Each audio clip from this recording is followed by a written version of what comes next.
Good morning, day, night, evening, afternoon, guys. Hello.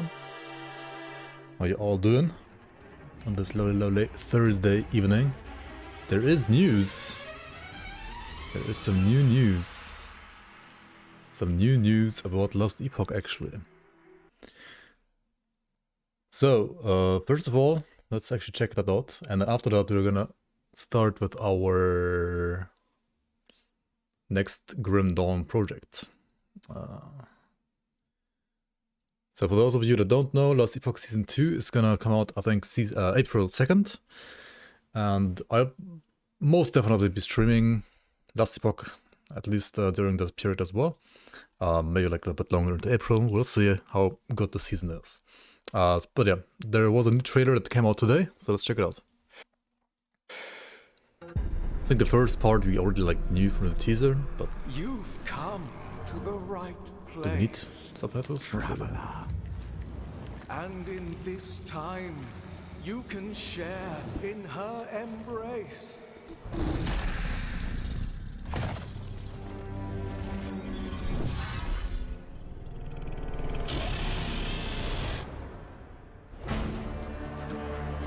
New faction, okay.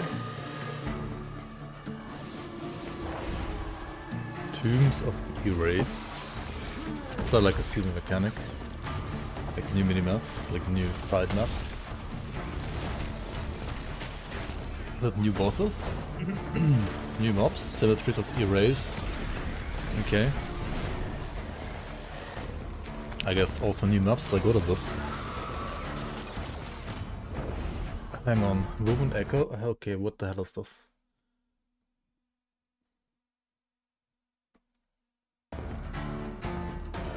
Wait, they are cooking. I don't even know what this is. Wait, there's so many new bosses? Ice Dragon, Santa rework? Wait, what? My favorite class is getting a rework too?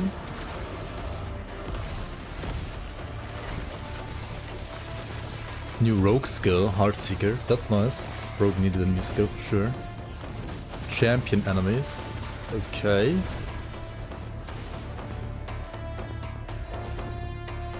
Dude, there's like 5 billion things here. What are you kidding me? Okay, what does this have to do with champion enemies? Do they like drop better loot? What is different about this loot? I have heard from Aaron that they reworked Volatile Reversal to no longer be like a mandatory buff skill basically. And that's a big win in my opinion. 2% of current health converted to ward when directly cast an necrotic spell. Oh, it's like new affixes, right? That you probably can only get from champion mobs. 1 ward per active Maelstrom. 1 ward per second per active Maelstrom. Chance for lightning blast to chain 4 additional times. Okay, so they basically put like Grim Dawn modifiers on like an affix, and then gave all items the ability to roll that affix when they are dropped from champion enemies, I guess. Yeah. Yeah, it's very much like Grim Dawn MIs actually, like skill modifiers now. I mean, some are a bit more generic, like whenever you cast the necrotic spell. Some are like specific to a single skill, like Lightning Blast, for example, or to Maelstrom, or to like 1 charge to Void Cleave, where you can just get this on an affix now. What the? Huh. Fuse chance with multi-shot. What is this? Shadows? Maximum skeletons? This is crazy. Okay. Multi-shot skeletons. Haste after evade, dodge chant, dodge rating while, I don't know. Evade doesn't have like a iframe in this game, right? So this might be like dodge chant, dodge rating while evading. 3 minions teleported around you out to use a traversal skill. Bleed chance converted to ignite chance. Yo, what the hell? This is some. Okay, this stuff is really nice in my opinion. Like this is crazy. This is so nice. There's so much more like customizability that they put into the game. It's very cool. I mean, one of them is probably gonna be like OP as fuck and dominate the others, but just having like the system with like so many like choices is really cool in my opinion. Welcome in, guys. Welcome in Caribbean Pro Leaf, Frosty Dark. And all the others. Hello, hello, hello. Looks like a massive update. Definitely, definitely. This is, I mean, I love Grim Dawn, right? I love Grim Dawn's customization via like skill modifiers. And to be fair, I had in mind to maybe do something pretty much like they did in Last Epoch here, for like non-MI greens, like non-MI greens can like roll an affix. That's basically like a skill modifier. But I guess Grim Dawn is also doing something similar with like Ascension mode as well. But like depending on like how strong those are in Ascension mode, like the Ascendant bonus is there. Maybe there's still like room for like an affix like this. So that's pretty cool, pretty cool. You tried logging in onto Last Epoch today, you got LE 65.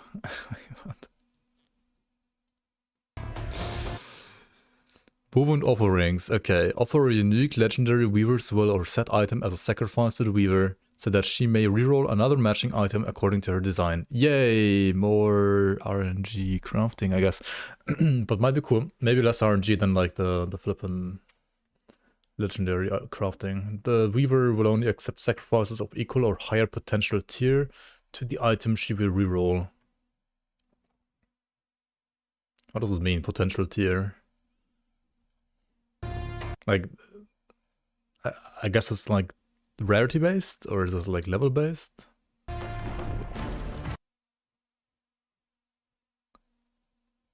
Right, he just like put two of the same in there, right? Okay. So okay, yeah, okay. So like you need to sacrifice one legendary to like reroll another legendary, for example. Legendary potential. Right. I mean, I guess, yeah. It means legendary potential. And Beaver's, wait, set items have legendary potential? No, right. Okay, let's see what we get as a result here. What? They didn't show anything. What happens? It's just like rerolling his stats, right? That's all it does. I guess. Yo, Speedstroin, welcome. Yeah, except set items have none, exactly. I mean, maybe set items do get some at some point, eventually. They promised something with set items, eventually. Anyway, we have 3 new runes here. Rune of Weaving, Rune of Havoc, and Rune of Redemption. Rune of Weaving transforms a small amount of remaining Weaver's Will of a unique item to legendary affixes. Okay. Uses a random amount of the remaining Weaver's Will on an item to add or improve affixes as if you had slain many enemies with the new item equipped.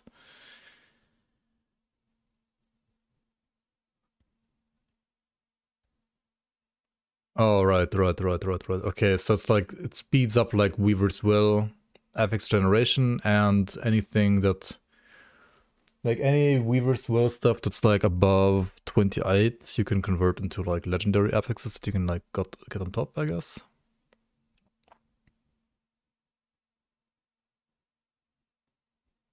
Like it's about the remaining Weaver's Will, right? Does this mean you can like get a Weaver's Will item with like, I don't know, 30 or 40 Weaver's Will now, maybe? El Sombrero, welcome on. Is Epoch still alive? It is, well, it is resurrecting itself with season 2, it seems like. Hopefully. Rune of Havoc shuffles the tiers of non-sealed affixes to an exalted item with 4 non-sealed affixes.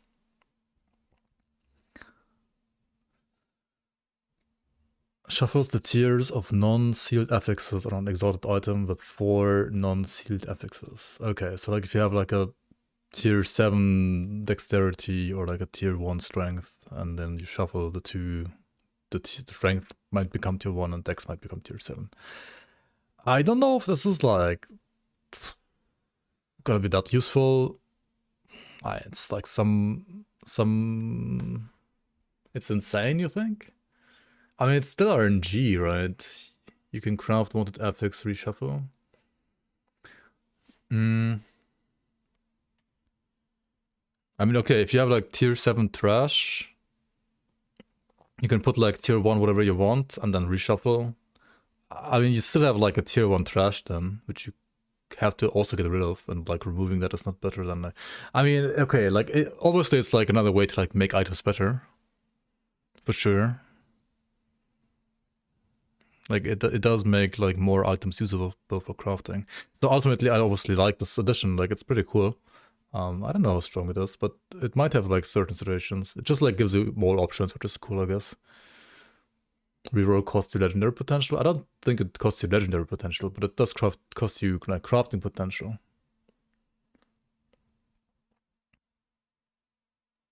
Cheating on you with another game. Are you playing Dota again?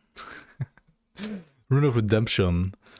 Randomly changes the exalted affixes on an item into different affixes. Does not change the tiers of the affixes or the roles within the tiers.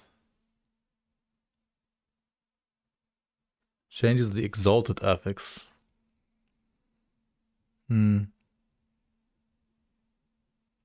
It's not more options? But why is it not more options?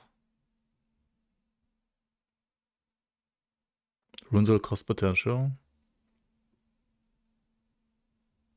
Hang on, runes cost like crafting potential, right? Not legendary potential.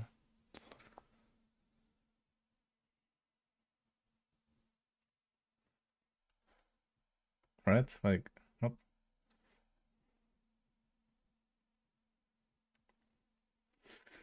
I mean, this is just like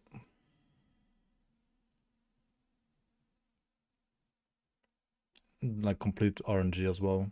I don't know. Like, this is just absolute gamble. This is kind of better, for sure. This is, like, somewhat usable. And this one... This is, like, the same as this, just for, like, Weaver's Will, I guess. It also makes, like, Weaver's Will more powerful, ultimately, right? This is, like, power creep and RNG. This is just pure RNG Fiesta. And this is, well, it's also RNG Fiesta, but it's, like, a bit more predictable, I guess.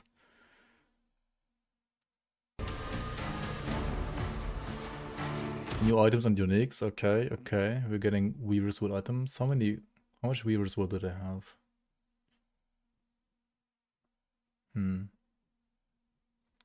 Okay, I don't see like crazy numbers here.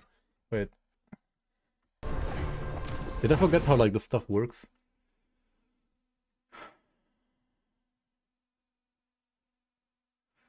Transforms a small amount of remaining Weaver's Wood on a unique item to legendary affixes. What is the legendary affix? Is the legendary affix like what the legendary already has, or what you would usually... No, these are just uniques, right? And legendaries are when you craft them, right? But Weaver's Wood items don't have legendary... Oh, wait, they need legendary potential on top, right? So you need like... Wait, what? Do you need Weaver uniques with legendary potential, then craft legendary affixes on them? No. What? I don't get it, I think. I think I forgot how these items work. The new Weaver amulet is insane for Royd Skeleton Mage. Probably, yeah. Sounds like a bit I would never play, but yeah, probably. Okay, what do we have here? Gordian Prism. Directly cast 3 rune invocations. Always cast Ground Prism Nova instead. That's just like... Oh my god. Rune Master... Well, for those of you who had any like remaining thought about like thinking that Rune Master is about like combining different skills and like different situations depending on your like what you want with runes, right? I mean, this just like always casts the same runes. Like it casts the same skill no matter what runes you have, right? It's like another unique that kind of like tells you that they failed with their own concept in a way, maybe. I don't know. Ground Prism Nova's base damage converted based on the runes used to invoke it. Okay, never mind. There's something interesting here. Ground Prism Nova gains 54% chance to ignite, shock, or chill per rune. Okay, so the base damage is converted based on the runes used to invoke it. So like it could be fire, lightning, fire. So like it's gonna be like 66% fire, 33% lightning, or like each element 33%, I guess. So this is pretty much only good for like cold, cold, cold, fire for fire, lightning, lightning, lightning. If you want to like scale a certain element, I guess. Is Last Epoch better than Grim Dawn? I mean, it's an RPG that's playable. I think it's it used to be like my second most favorite RPG for like a long time. Kind of had like a drought the last year, but it's back now with the season April 2nd, so it's pretty cool. PoE2 is gonna have a patch as well, I think like end of March or like mid-March, so yeah, that game is pretty good too. But also has like many issues, and like PoE2 is like a beta game as well. Inheritance of the Erased. Every 10 seconds a random minion is chosen, receiving frenzy in 200% of the stats on that item. Okay. Like some pet amulet. That's pretty crazy, I guess, for certain pets, for sure. Shattered Worlds. You're immune to slow, you have haste. This is a relic. Okay, it's like a haste relic. You permanently have haste. It's crazy. Pearls of the Swine. Bone Curse inflicts acid skin. Vitality, all resistances, all attributes. Okay. Ward per second for each cursing or curse. I mean, this is the good part, I guess, right? Because as Warlock, you can like curse yourself, and then like get insane ward per second. I think that also happened at some point in some last patch. Bone Curse inflicts penance, ward per second for each. Wait, it's the same one. Wait, but this is green and this is red. Why are they different color? What? Hang on, why are they a different color? Oh, the green one inflicts acid skin, the red one inflicts penance. They inflict like different curses. Interesting. So there's like different versions of this. Maybe they're like just different items, or you can like transform them into each other. Who knows, right? Who knows? Okay, and then you have cocooned items, which need to be ID'd. What? So they took... So Last Epoch doesn't have ID scrolls, right? But Path of Exile does, and like Diablo 2 did as well. And Last Epoch devs are like big Diablo 2 fans. And for some reason they thought IDing is a good mechanic that they need to implement as well in Last Epoch. So now we have items that even though we don't have ID scrolls, you have to ID by like equipping them. What? I mean, I guess it kind of makes sense like thematically with the cocoon stuff and spider webs, blah, blah, blah. But I'm not a fan of IDing in general, so I don't think this is... Like... It just makes you look at your inventory more and like... I don't know, it's like... It right now seems unnecessary to me, but maybe there's more to it. Say it like that. Ravager's Dart. Recurve chance with Heartseeker. Okay, that's gonna be like new items for the new skill, of course, right? While channeling focus, you have you move towards your current target location at 70% of your more normal movement speed. While channeling focus, you cast lightning blast 3 times per second. Oh, that's pretty cool actually. It's like a focus channeling amulet that lets you like cast lightning blasts. This could be pretty interesting.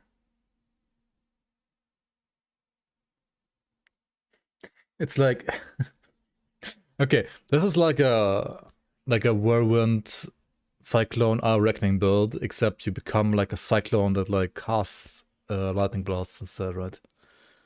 Basically, that's what this is. I wonder if you can get it to like 0 cooldown or like the permanent uptime. That would be hilarious.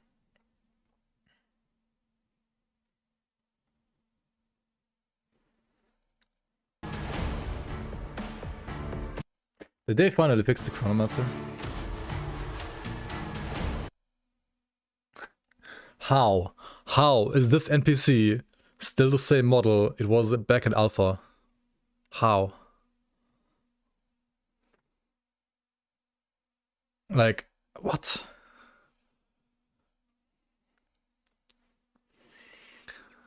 Terry... Mastery respec. Oh shit, wait, hang on, what? Okay. Huh.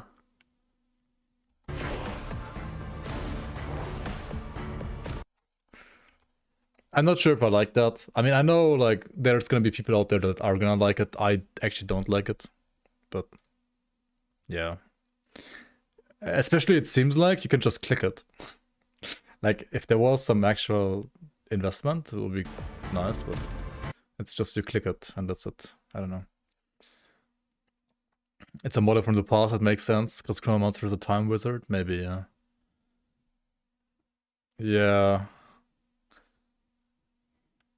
I mean, quality of life updates is more like decisions don't matter update. Well, okay. Forge of Shattering. Shatter set items to extract their essence as set shards to be used for further crafting. Okay, they are doing something with set items. Let's see what they're actually doing. So you can shatter set items because they're useless as fuck by default anyway. And then you get shards. Okay. Let's see what those do. What? So they drop on the floor, but they don't show what they are and what they do. Keeping it... No way it's just shards, right? No way it's just random shards. No way. It has to be like special shards that have like special properties, but maybe they weren't like ready to show at the making of this video, so they didn't show it. Key tab, okay. And woven echo tabs. These seem to be like map modifiers you can like put on your like maps, like your echoes, I guess. Taking another book from, like another page from the Book of Path of Exile, I guess.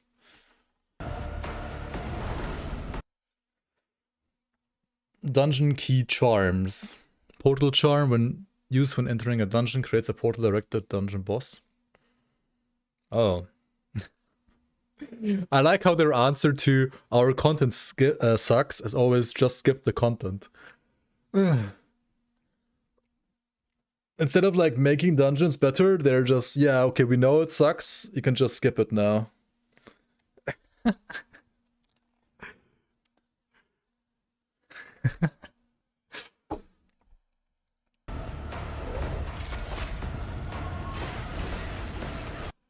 WASD beta support? Holy, okay, that's big.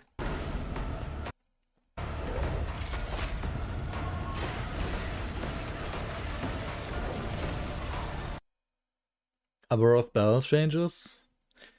No way they make him easier, right?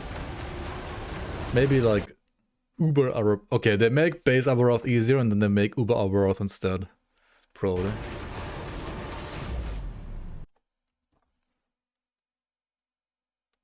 Okay, agreed. We don't know what balance changes are, right? But balance means it's not like visual clarity, it just means... How is balance ever quality of life? It makes no sense. How do they call this quality of life though? Like, this makes literally no sense.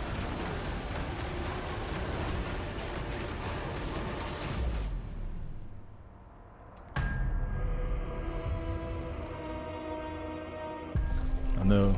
Rejoice, traveler. We've prepared a silken tomb for you. Woven with golden strands. That even you cannot break. Join us. The traders are pretty cool. Like, the trader is pretty cool, not gonna lie. Tombs of the Erased, April 2nd, right? Okay, there was some other stuff in here though that we didn't like pause on before. Okay, so we have a new faction, right? What's happening with the faction? Hang on. Okay, it's like about Weaver items mostly, I guess. Fuck, I can't read. Okay, rank 1. Weaver tree, it's like a skill tree. You can purchase 2 new Woven Echoes from the mask. Echoes, okay, it's all the same. What? Okay, do they show the Weaver tree then? Okay, there's a Weaver tree. Is it like an Atlas tree or? I could see it being an Atlas tree, but maybe it's like a skill tree. But I think it's more like an Atlas tree. Like a what are they called? Like Echo tree. Nervous, welcome.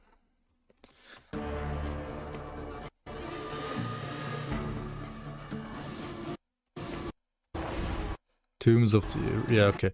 So you got the tombs. New mob types. Big mob types. This is a boss, right? This is another boss. Cemetery of the Erased. Okay, so Tomb of the Erased and Cemeteries of the Erased are like also maps, like echoes you can encounter basically in the Monoliths, I assume. Kind of looks like that.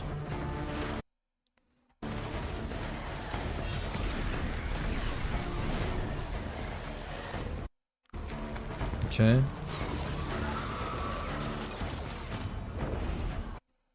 Woven Echoes, yeah, and then you have like, okay, what is this? Slay Haruspex Orion, Seeker of the Shards, upon the summit of his war camp. Okay, so these are basically maps with like quests, and on top of what you get randomly for maps, you can also put those into like basically like open slots here, right? I mean, this seems no different than a normal map though, like just go and kill the boss, right? Like follow the arrow to the boss and then kill the boss. But yeah, you can like make your own maps in the Monolith if you don't like the maps that you have. I mean, that's pretty cool. That tech is pretty cool. Then we have a new like ginormous boss, which looks very interesting. This is like another boss, and this one looks really cool as well, like a twin-headed ice dragon. And Sentinel rework seems pretty cool too. Do they have like patch notes yet? No, right? Wait, do these skills like look different in Sentinel though? Okay, there's like more void balls going on here, right? Like the void balls look different as well. Okay, what's going on here? So it's like a void cleave? No, like just spin to win, okay. Forge Strike's new, I hope. I mean, I hope they rework Forge Guard. Sentinel rework. Void balls. Like, okay, this animation is new for the balls, right? Some new interaction or skill.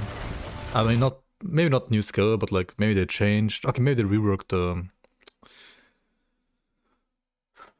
whatever the Void Orb skill was called, right? That one, right? And Heartseeker? Wait, what is Heartseeker? It's like a... you can throw daggers or shoot arrows and then like always seek out the enemy or what? Kinda looks like that.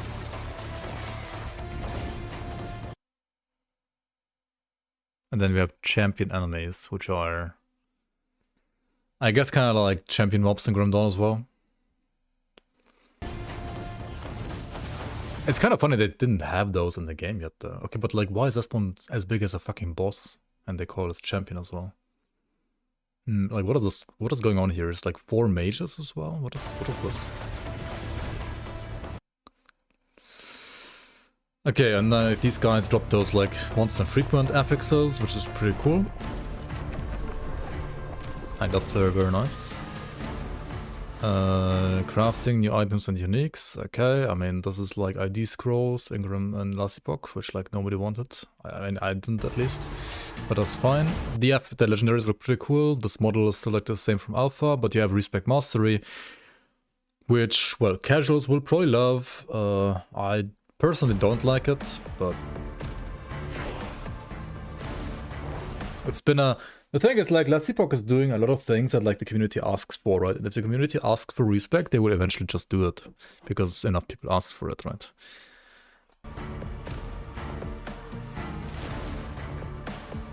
These shards might be really interesting, but we don't know what they're doing yet, right?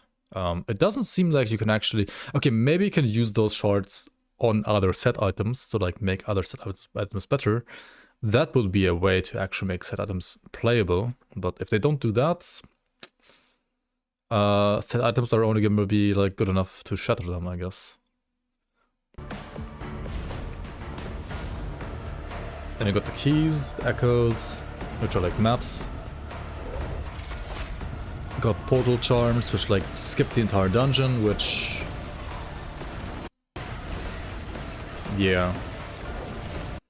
I mean, I guess it's better than like running through the dungeon because the dungeons suck. But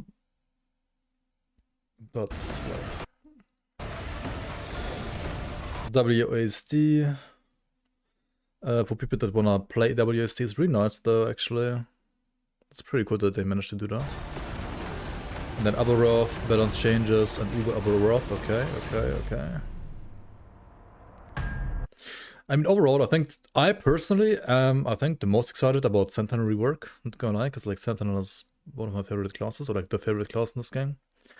The Woven Echoes are, well, just maps that are like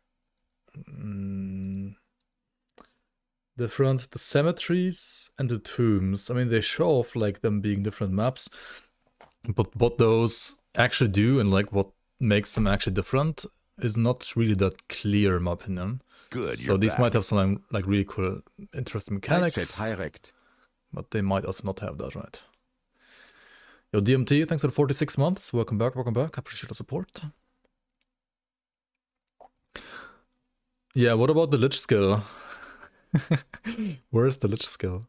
Where's the Lich skill that like Warlock stole from him like 1 year ago? The bosses look really cool though. I assume these are like related to tombs and cemeteries of the erased. And I assume these are like, well, side maps like that you can encounter in the main campaign and also in the Monolith. And the Monolith looks like you get them instead of, like, you can just like run an echo that is basically a cemetery or a tomb of the erased, right? Like some of these look like they could be that. Like these look like tombs, I guess, and or cemeteries as well, maybe.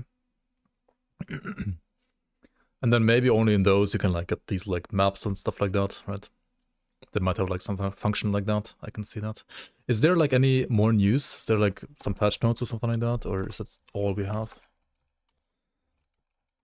I mean, this is a lot of info though. It's not like little. You would care about Sentinel time reversal or whatever this shit is.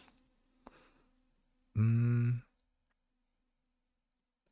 mean, I know Sentinel time reversal, like volatile reversal, has been reworked too, and you don't need to like use it all the time to like debuff enemies anymore. So if you want to play a build without that, feel free to do that for sure. Yo, Infinity01, welcome. You see Acid Retaliation in the title, you click. Yeah, it's gonna happen soon. We're gonna just check out the Ellie stuff real quick and then... Okay, is there any other news? Or just the... Wait, hang on, there was like a forum post, right? Where's the forum post? Epoch.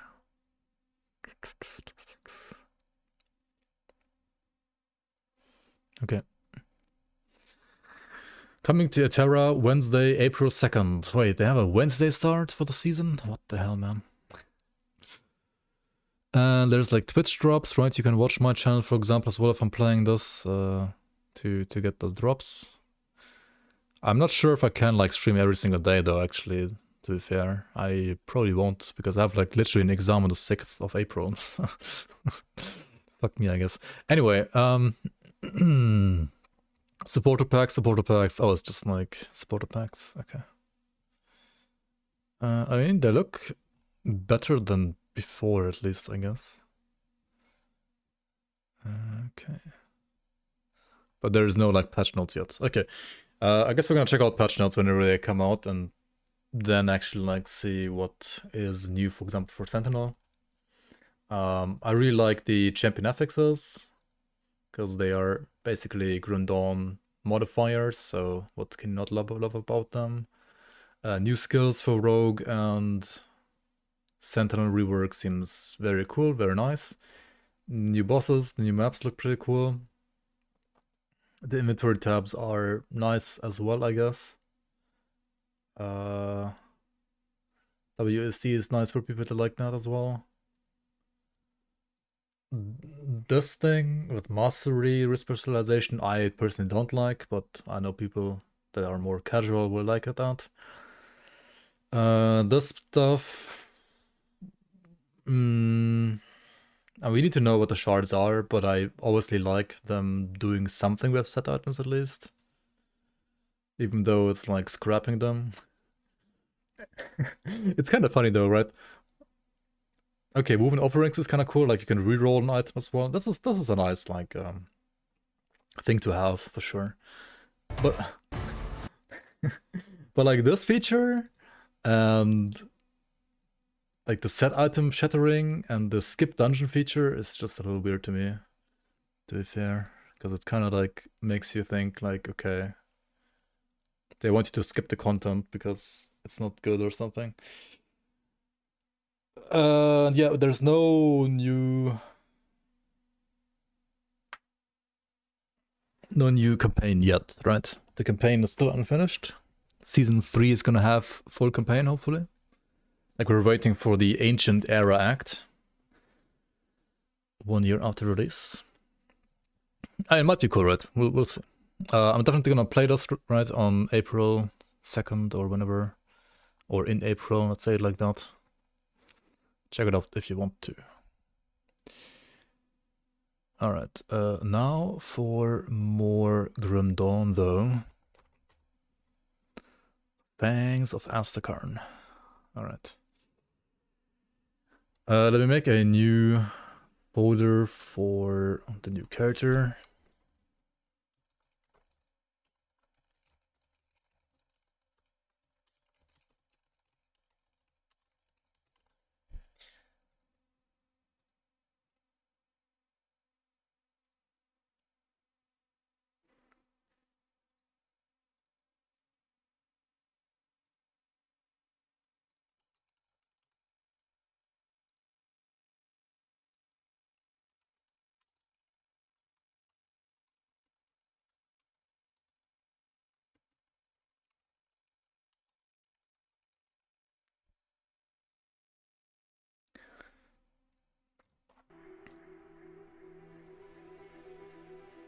Alright.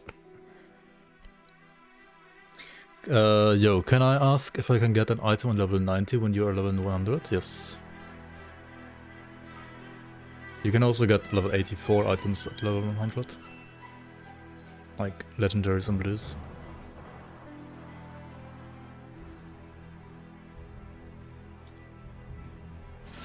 Alright, welcome on guys. Welcome on to once again another fresh start. This time we're gonna do like a acid retail Oathkeeper.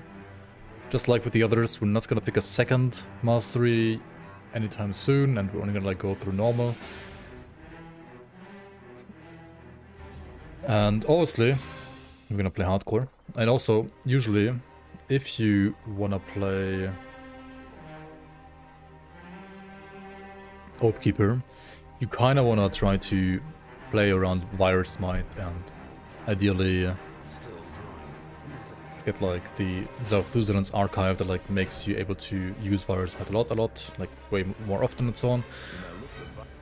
But that's kind of something you can only do like once you're like over in Act 2 and like Act 3 with the Skybreaker circlet on top, which also has been like slightly changed, so it might actually be worse now than it used to be.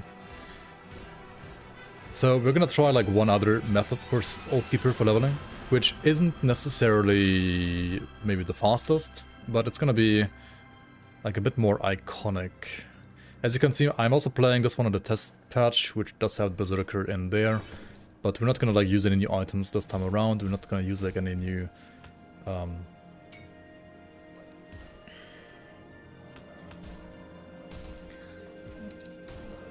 like skills or anything. This is literally gonna be the same as you can play like right now as well on like non-test patch server, like non-test patch, like just normal Fangs of, not Fangs of, but like Forgotten Goals, right? There we go. And well, Oathkeeper early game kind of sucks, right? It's just very bad, honestly. It's like probably the worst class for leveling that exists. Remove common items. Get Francis's gun. Shoot some critters. And I think once you get the first like Searing Ember, we just play like Fireball for a bit. Because honestly, it's just the best like Oathkeeper leveling skill.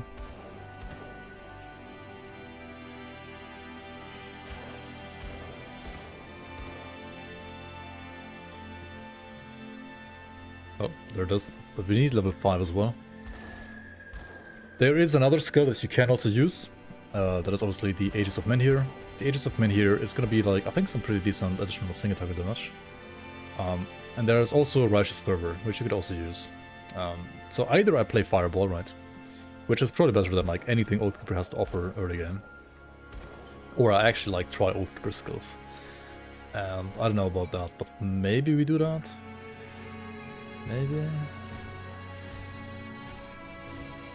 Maybe like try something like this. You always, like no matter what you do, you always want to put at least 1 point into your mastery bar though, to get like enough stats and HP and so on. Righteous Fervor is actually kinda decent as a 1-pointer early on, because you get these stacks, right? And those stacks do not only increase the damage of the skill itself, like the charge levels increase the damage of the skill itself, but the percent damage that you get, as long as you have at least one charge, does also affect like the damage from your Aegis of Menhir. So having like one charge out before you like use the shield throw is kind of nice, and can speed things up a little bit. However, yeah, compared to just like using a fireball, it's like probably still worse.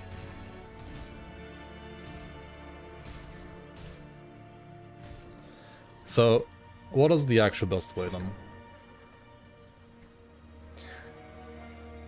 Honestly, it's probably maxing out Safeguard, using a shield and using Fireball, right? Because Safeguard gives you like % all damage, which does scale your Fireball.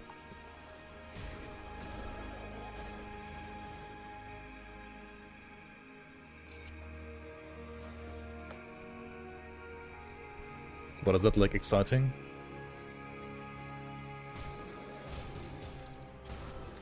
To be fair, like smacking everybody like one by one and using your shield every now and then is not really like much more exciting either, is it?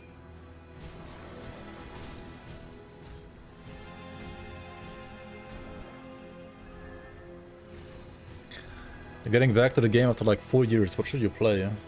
Honestly, whatever you wanted to play, right? Like all classes are great and viable. Some are like slightly worse early game, like Oathkeeper, but like overall, like all classes are viable for all content.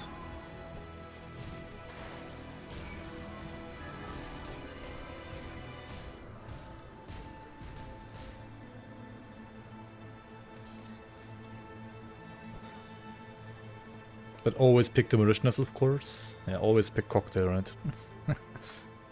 What's my MI plan for Rita? So you have the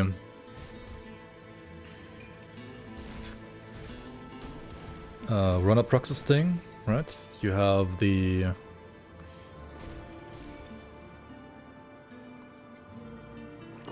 what's it called again? Like Ravna's Claw.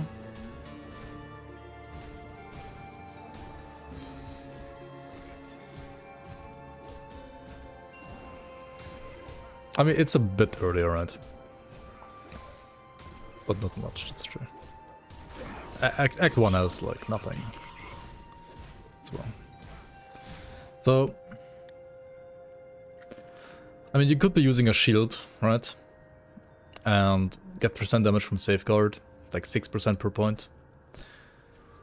And then use Fireball. Or here's another thing you can do, right? After you kill Kaizog, you get Kaizog's offhand. And you get access to the spirit guide, because you do gain access to Devil's Crossing itself, right? You can now enter this area. And honestly,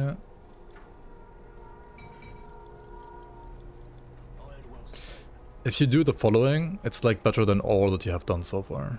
Right? You get 2 Searing Embers, put both of them in your like offhanded weapon. I mean, one is enough to use the skull, but might as well like get both.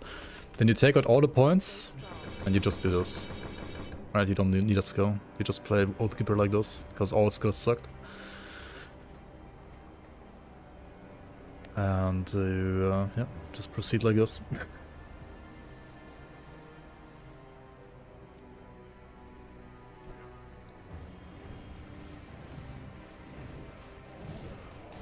And you now throw fireballs.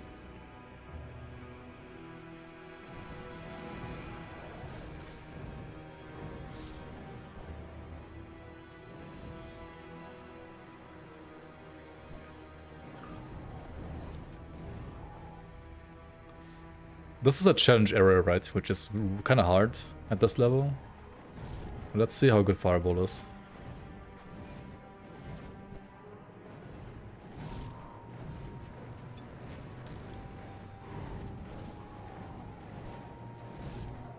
The boss here can be quite troublesome. Also, don't stand in the poisonous water.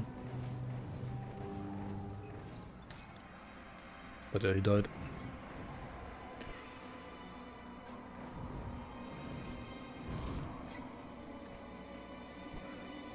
Honestly, the existence of Kaizog's offhand, and especially if you get like enough scorching suffix like I did, just makes like all other skills feel terrible compared to Fireball at this stage.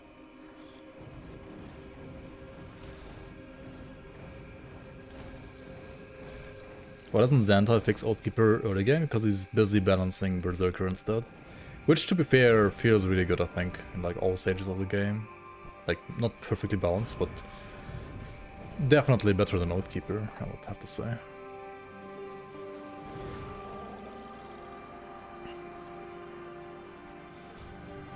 So, now the thing is like, what do you get for single target damage, right?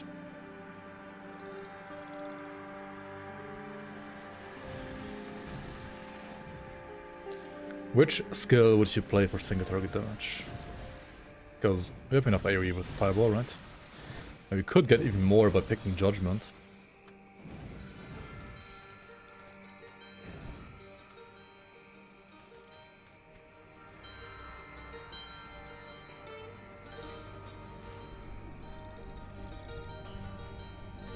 RF for single target. That's better than Fireball. I mean, ideally you wanna like use fireballs and have a ability with cooldown. But there's like nothing here, right? It's like actually great.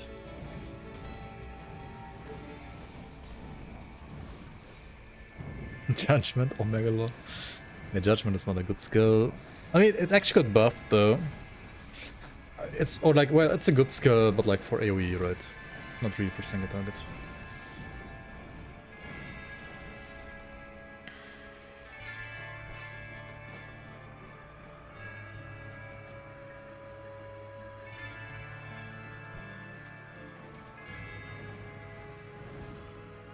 Yo, Big Mac, hello, hello. You can't choose between Water and Spellbreaker right now. I mean, Spellbreaker is more fun, and Water's tankier for sure. What do we have here? Okay. Okay, I literally can't choose what I pick. Do I rush like Guardians? Do I rush like Volcanic Stride? Guardians would be usable together with Fireball. But like, Guardians are like a 32 points deep into the tree, right? Like, oh my god, dude. Still on Titan Quest 2 news. Rush spin to win.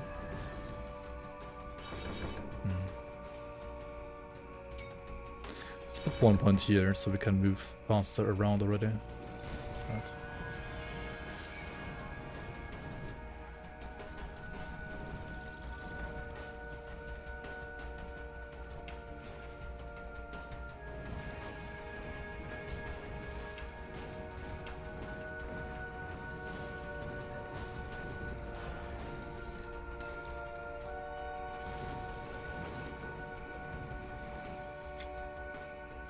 I mean, they have to, like, fix their game, right? They have to, like, make their game first.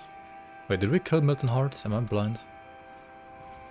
Is he in here? He's in here, right? There he is.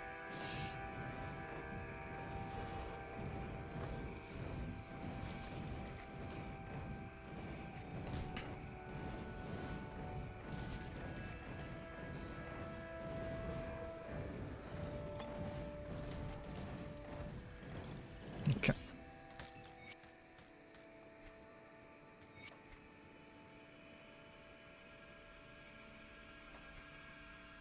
Okay, if you find a good shield though, like I wonder.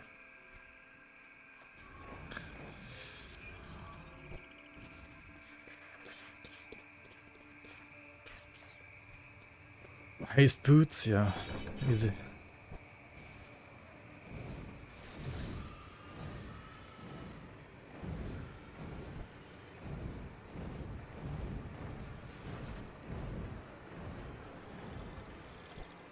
Okay, I think we're gonna do like what I'm doing right now until like maybe level 15 or something like that.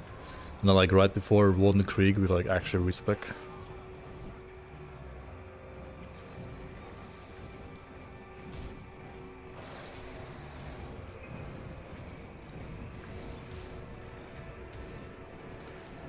What justifies the radio summit? I mean, there were like some more news, no? I don't know, maybe not.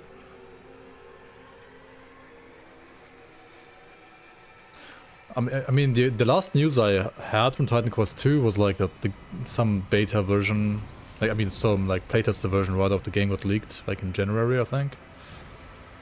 Other than that, or like in December. So like it exists, right? Like there is playtesting. The game does exist.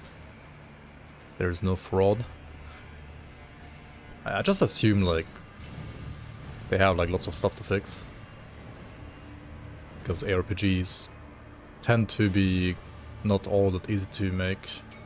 At least to like make in a good way. You can like make some sloppy ARPG I guess easily, but it's an actually good ARPG. You like that games exist? Nice. Yeah.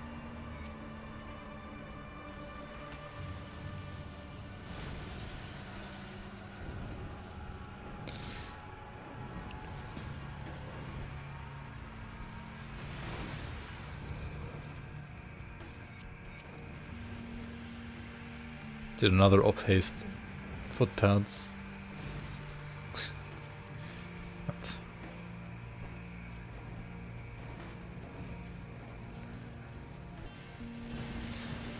Okay, so Volcanic Stride and like the Fire Trail are always like very good as well, are they?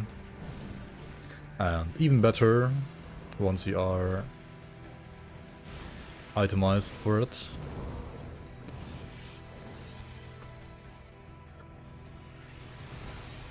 And the thing is, like, Virus Might, like the Volcanic Stride rather of Virus Might, can stack on enemies, and I guess that's kind of like your single target damage. The problem with Oathkeeper is, I feel like the Aegis skill needs a lot of skills to like be like properly playable, because the skill itself is only like single target. Until you get like points into Avenging Shield and you can like actually hit multiple targets. So yeah, it kind of just sucks compared to like Fireball until you get enough points to like max out both of them. So it's like, I don't know, like around like 20 points at least that you need, I feel like. And Righteous Fervor, well, it's a default attack, which are notoriously bad for leveling. most of the time. Fire Strike being like the big exception, I would say, actually. Because it also has like built-in AoE. Righteous Fervor would need like AoE from weapon pool skills on top, which would be like even more points to spend. But yeah, like at this point it just doesn't beat Fireball, right? Like nothing I think beats Fireball right now. Because developers love Demolitionist. I mean, Oathkeeper is a great class, like for like endgame, midgame. Just early game it's really like almost comically bad.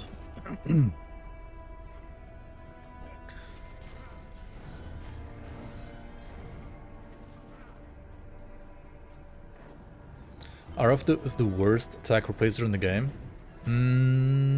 I don't think so.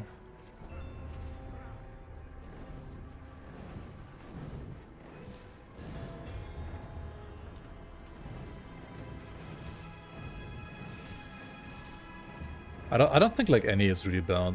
Which one is worse? You could argue like Cadence, I mean, is worse. But or Savagery is worse.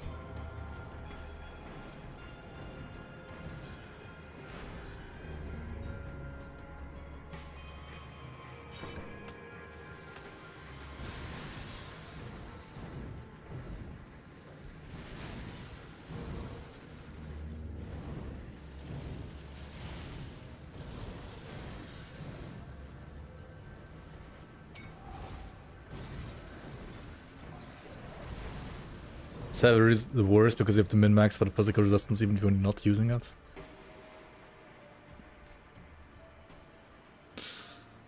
Yeah, I guess. If you really want to do that, you can. Throw Rage is the worst one. True.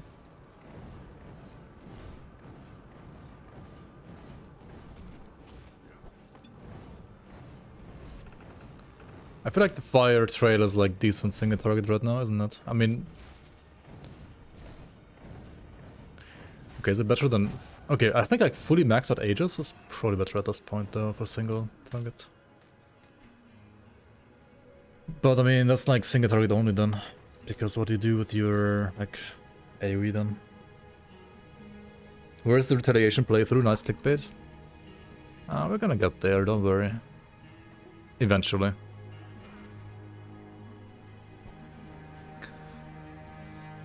To spread acid damage. Acid damage is not a dot. Acid damage is just flat hit damage. Poison damage is a dot.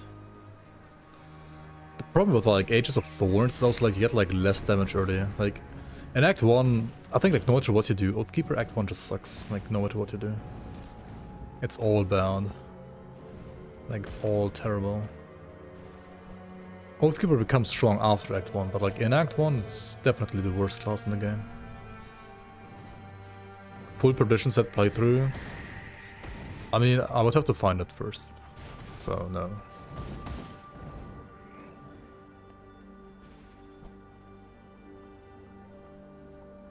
Move along.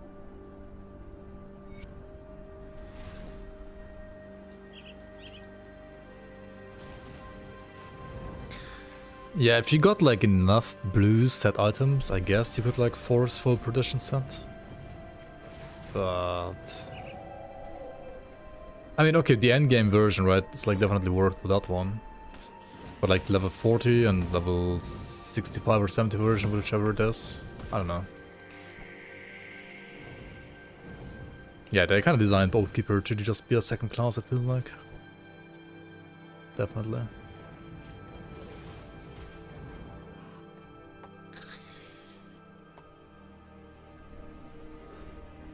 I guess Our Reckoning is fine, right? We could play Our Reckoning.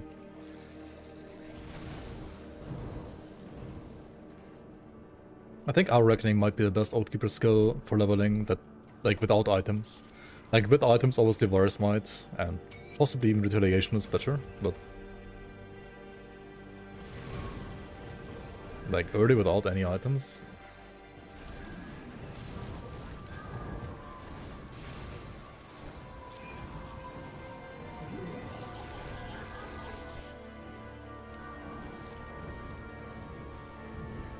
So like it's kind of weird to me. Why are certain skills like this early into the tree and like why are certain skills like so late into the tree? I think Oathkeeper could benefit from, or like could have benefited, I guess like now it's way too late to redesign this class. But like if IO Reckoning and like Aegis would like switch places, I think they would have been like kinda cool. Or if like IO Reckoning and RF would have like switched places. But I guess Crate likes to put default attack replacers always at level 1. Even though they kinda like always suck for leveling. I don't know, it's like a big bait. Like Onslaught is a level 1 skill. RF is a level 1 skill. Savagery is a level 1 skill, right? Fire Strike is a level 1 skill. Cadence is level 1 skill. It's for the Titan Quest enjoyers? Maybe, I don't know.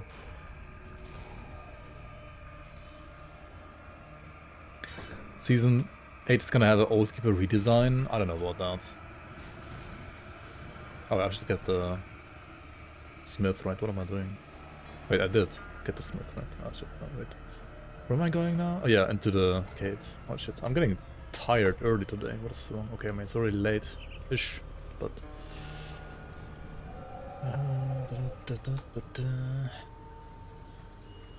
Let's go in here. As if we want to make the season even more incompatible with vanilla, yeah. I mean... Oh wait, I was already in here. Holy fuck, I'm getting tired. Okay. Yeah. Oops, I need to go over here, right? Top left. Where am I going? The thing is, AOM was viable when the class was released because you could reduce the cooldown to 0. That's not true.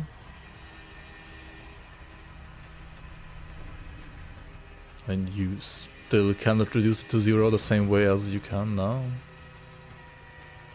Unless you're talking about playtesting. I mean, if you were like an AOM playtester and back then like it used to work for playtesting. But on official release, there was never a 0 cooldown Aegis. Except for like a certain conduit that also still exists.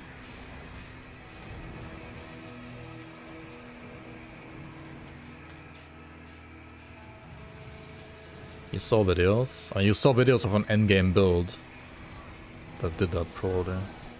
Or you saw videos of a mod maybe. If you saw videos from playtesting, then whoever leaked that probably got banned from playtesting.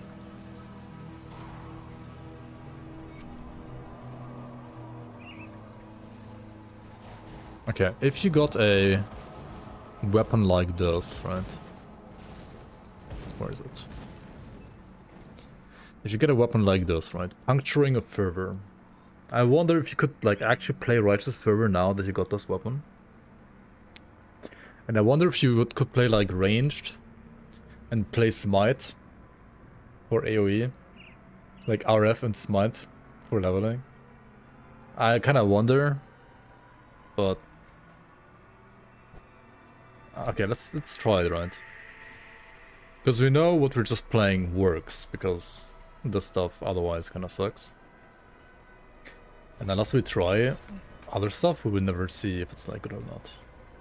Obviously, this is gonna be reliant on you finding an item of Fervor though, so that's already like something that's not gonna happen. So why am I even like trying this, to be fair? But okay, let's try it.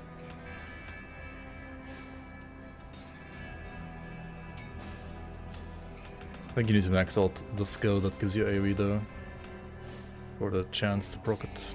And then like 1.2 for attack speed, or maybe 2 actually, because 2 are efficient, and then like the rest of the points here. Let's try this, see how it feels.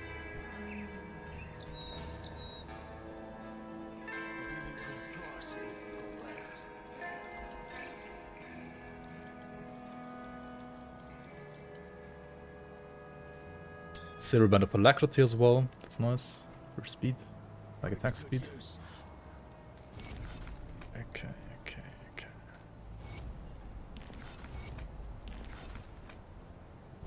Poison bomb leveling one. Oh, I should have like Kept 1 point here actually. What am I doing? Oops. What troubles you? Actually, many of the components already got buffed, right? Got any more scrap metal? But I mean, for actual decent components, you need to be a level 20 usually. Maybe 15 for some of them, but mostly 20. Okay. Let's see if this is even remotely playable. The title does read that, that's true, but like at level 12 you can't play that, so... I mean, you can, but it sucks ass, kinda.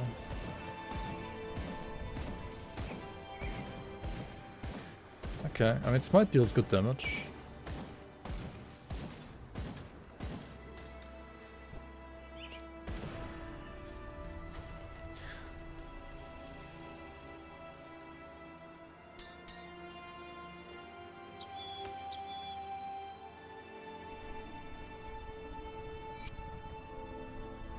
Well, I'll be.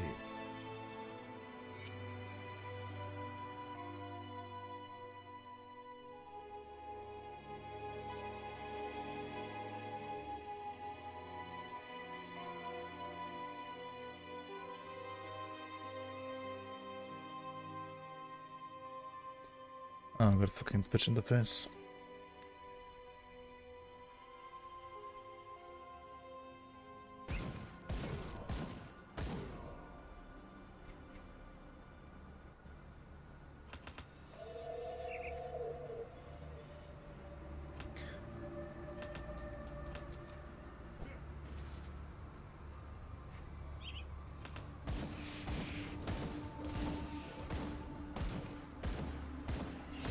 Hmm.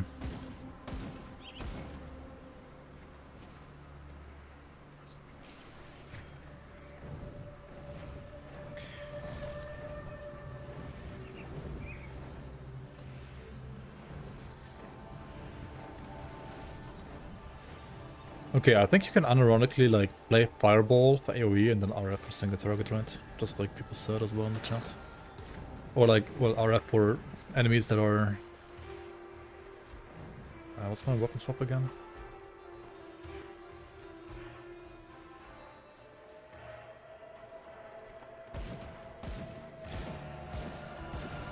To kill like Emperor guards that are like super fire resistant.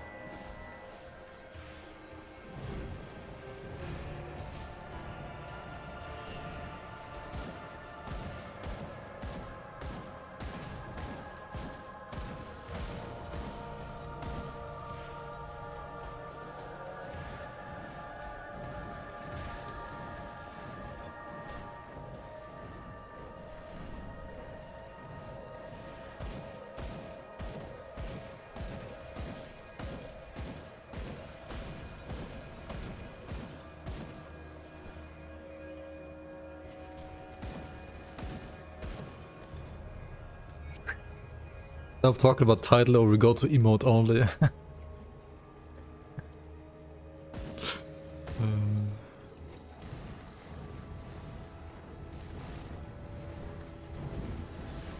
Emote only Dota streams, yep. Why 1080p 60? What do you mean? Would you prefer me to stream in 480p?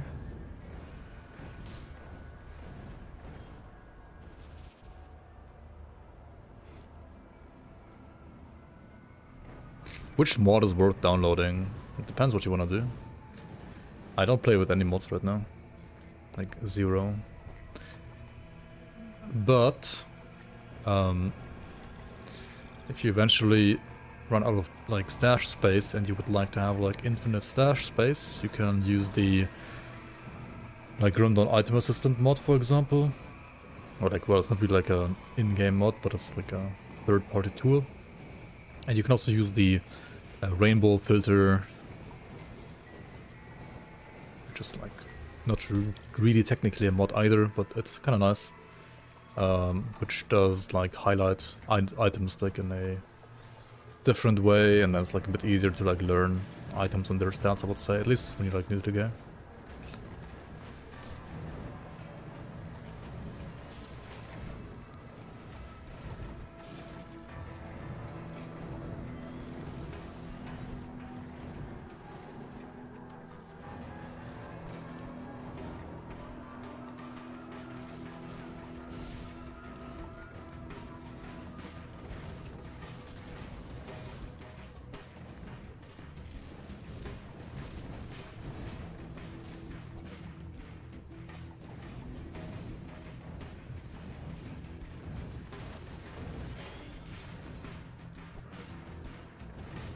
Yeah, we need one more fabric. We need 3 fabrics.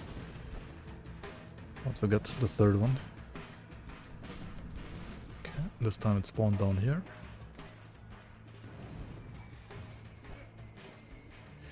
Yeah, Fireball is just... well, it's a solid option for AoE. Like, pretty much always. And if your class doesn't have better, like, options in the class, then always use Fireball, I guess.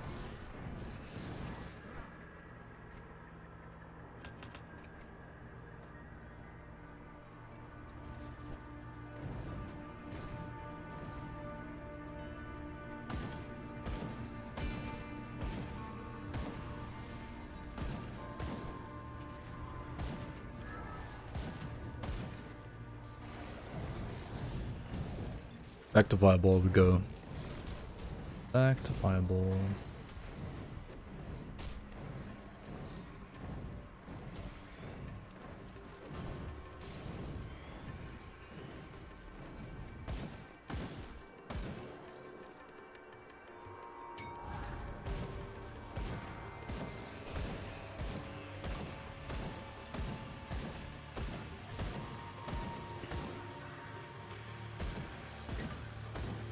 Top 5 builds you should not play Grim League Edition.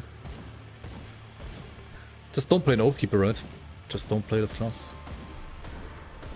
Early game, as your first class at least. When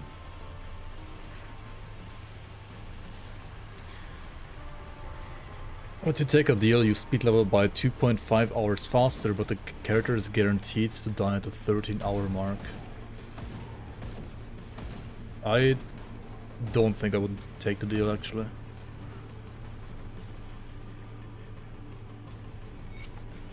I mean,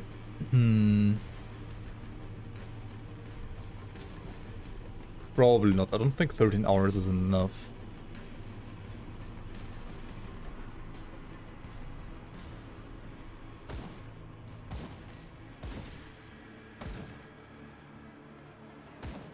Fangs of Mammoth? Fangs of Bloodless Pack? I don't know who says stuff like Fangs of Forgotten Gods all the time. No idea.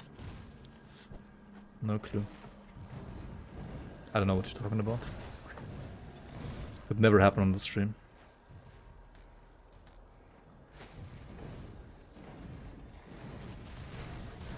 Fangs of Forgotten Gods, Mountains of Mammoth.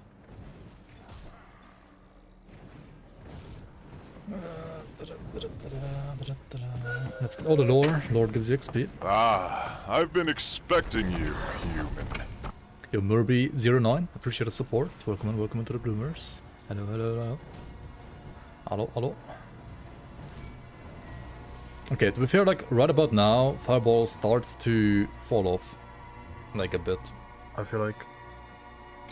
But then again, the RF,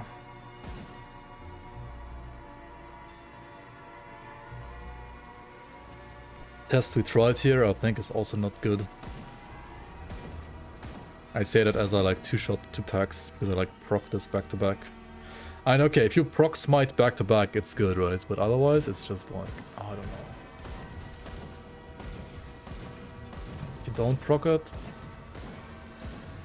oh my god, you're gonna like fall asleep like clearing mobs. Yeah, we're on 0, welcome on.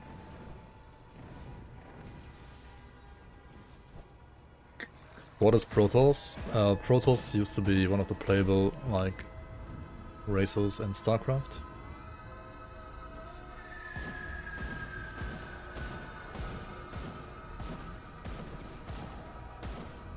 Used to be? Well, yeah, because like StarCraft was a fucking dead game, right?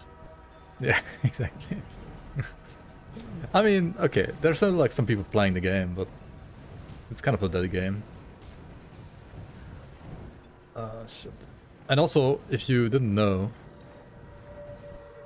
one of the like lead game designers of Grim Dawn used to be a StarCraft modder as well before they like went on to work on Grim Dawn. Warcraft 3 on the rise. I've never heard anybody else say that. Is that true? StarCraft 2? Yeah. What the fuck?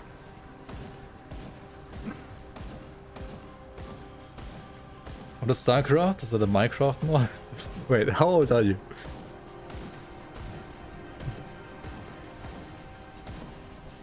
Dude, I feel old, like people don't know StarCraft. Holy shit.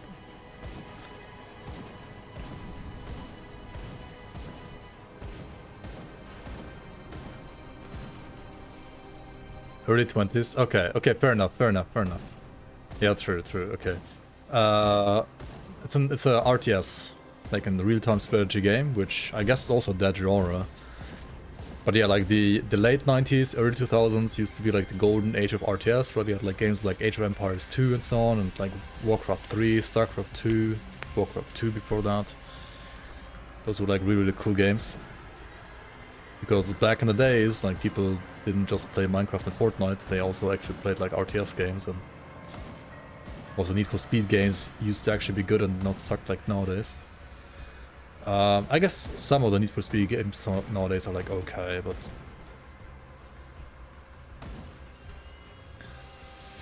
yeah, StarCraft is like the name of the game, right? And then Protoss is like one of the like 3 factions or like 3 races you can play in that game. It's a Blizzard game, just like Warcraft as well, and similar to how Warcraft is kind of like a Warhammer wannabe, like story-wise, it feels like, or like uses heavy Warhammer inspiration. StarCraft uses like very heavy like Warhammer 40k inspiration.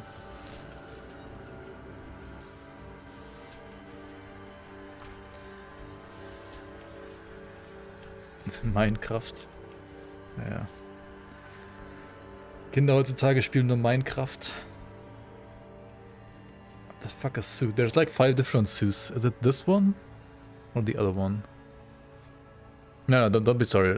It's okay. I'm just like kind of surprised nowadays. But I guess, I mean, it makes sense, right? I mean, I'm already like, or like 10 years older than you almost. And different generations have like different kind of games. And that's just how it is. Minecraft Alpha was at the same time as StarCraft 2 released, though. That's true. I mean, yeah, I guess like people don't necessarily know StarCraft 1 anymore, but like StarCraft 2 is not that old.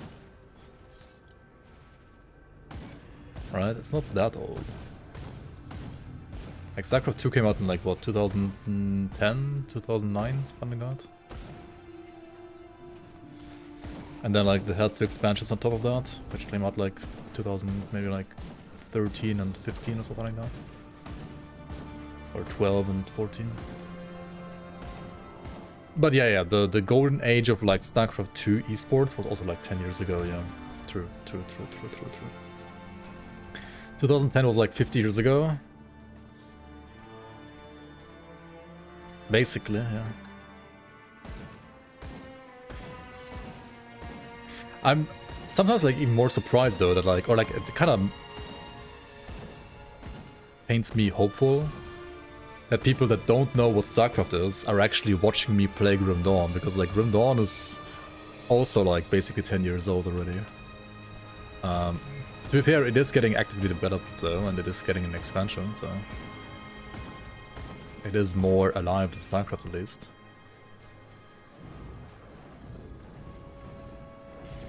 Dude, I just wish I had like Blackwater Cocktail, could like throw down some cocktails here instead of Fireball to be fair, and it would be the same, just better. Oh, fuck. Like, how do you deal with like these kind of like densities? as an Oathkeeper. It's impossible, right? It's literally impossible. I'm gonna tackle Titan Quest next. I mean, Titan Quest 2 maybe, yeah. It's all about the 2s today. PoE 2, Titan Quest 2, StarCraft 2. You run past them? I mean, I guess you run past them, yeah. You just ignore them. LE2.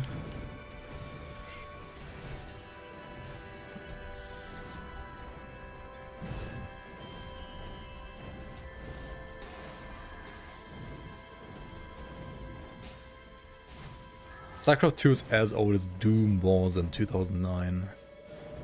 That does paint a picture, indeed. Like, to me, like, Doom was like a game like my dad played.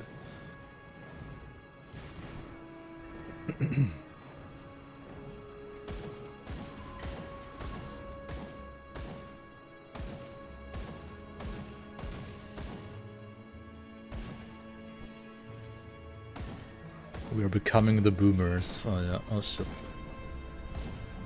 It's inevitable, right?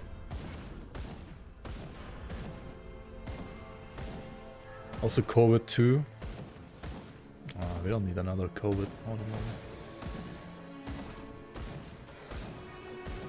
Still waiting for Need for Speed Underground 2 remake. Yeah, same.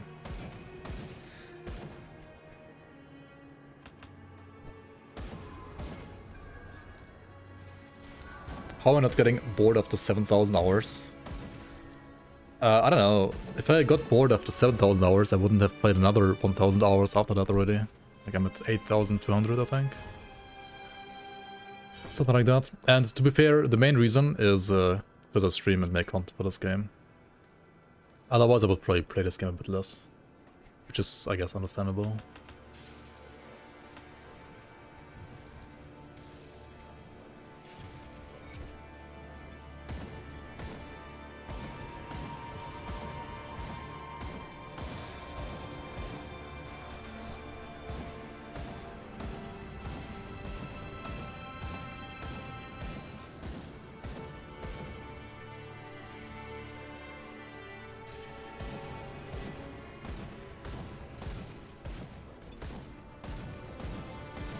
I mean, okay, I think it's fine for Oathkeeper to, you know, have skills early into the tree that are terrible.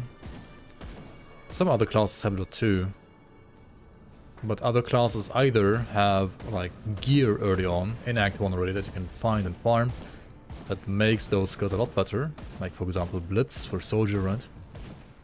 Or they just have, like, other skills that don't suck.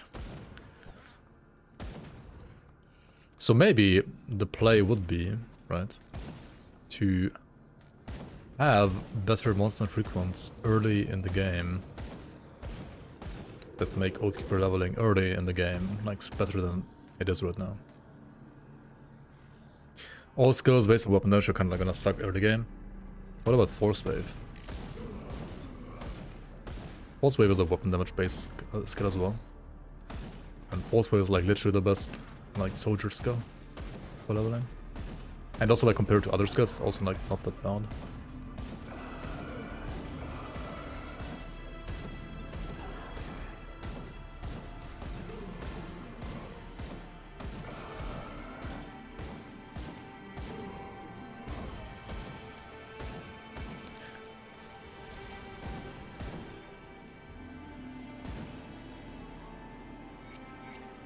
What level is the, like, bigger fireball thingy? It's like level 20, right? Or was it 15? Let's check, actually. I think it's 20, but maybe it's 15. Let's see. Fireballist, exactly.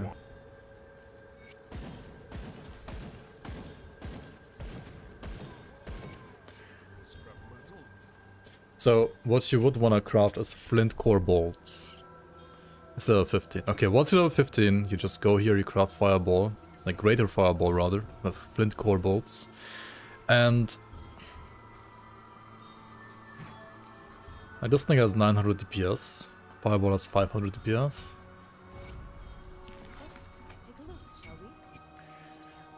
But Greater Fireball has 1800 DPS. So I mean, yeah.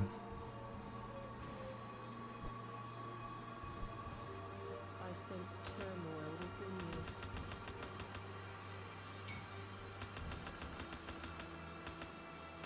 I guess you just don't ever not play Fireball, right?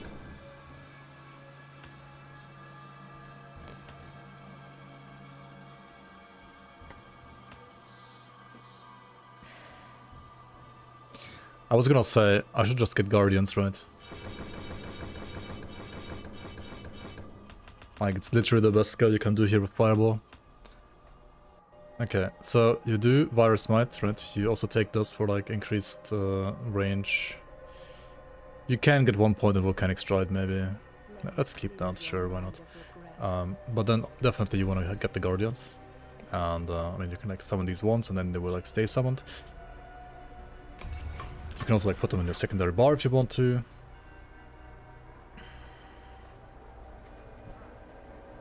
You might want to get Pet Attack once you have the Guardians on your bar.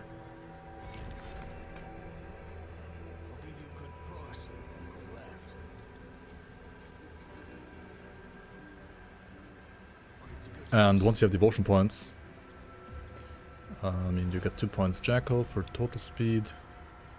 And what else do you get? If you want to play fire, obviously you want to go for Witchblade. But you can also like get Flame Torrent actually, hang on. If you get Flame Torrent on Guardians at this point, it should be like insane, right? Actually.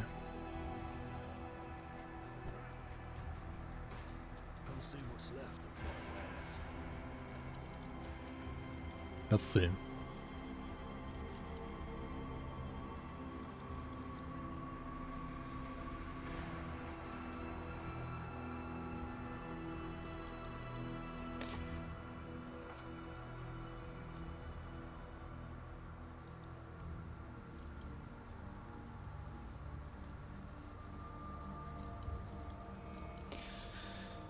I want to remove these, but...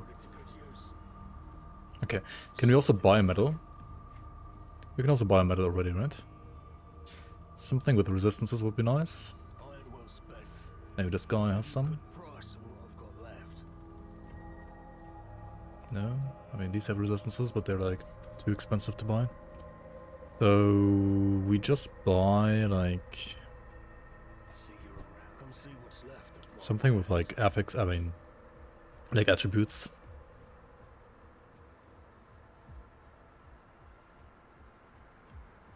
Or honestly, like you'd go like Mystic of Mending as well for the region. It's not the worst actually.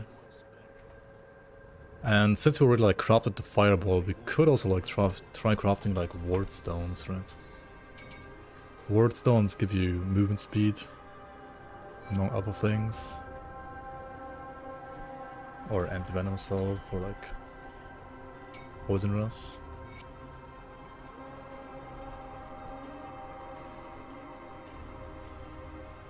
Okay, let's see how this feels. Probably a lot better than the pistol that I just had, like the rifle rather. Do you guys want to use StarCraft or Warcraft from Blizzard? Actually I don't think so. They will just fuck it up anyway, right?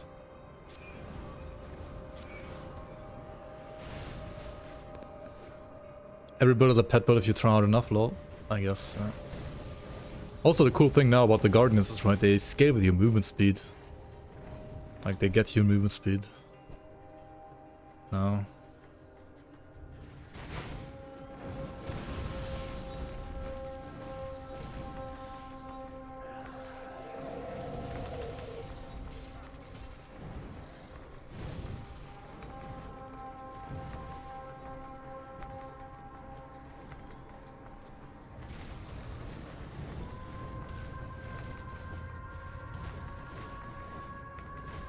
I think for a new player, Bad level 1 skills for brings a bad gun design? Yeah, I think so too, like...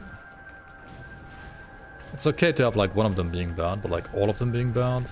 Like look at my skill tree, right? Like what the fuck is this? And with this I'm actually like destroying the content now, right? Like the Guardians and Fireball is the right call for sure. I'm pretty sure, like everything else is just terrible.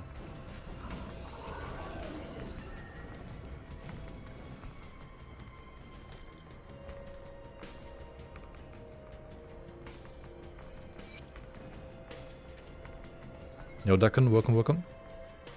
I only play Grim Dawn? Not only, but mostly, yeah.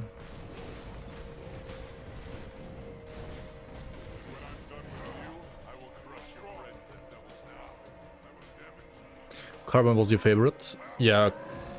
I think Underground 2, Most Wanted, and Carbon are like the 3 best info speeds for sure. Like those 3 were just the best.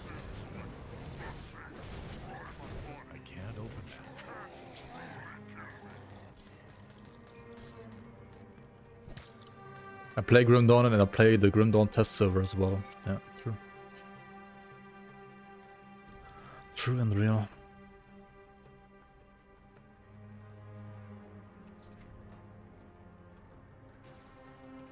Can we buff Warden Krieg in Season 8?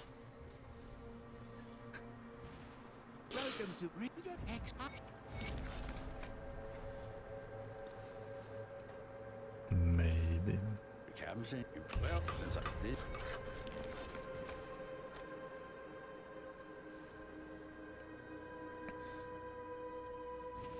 They will add offhand dual wielding in the future? No.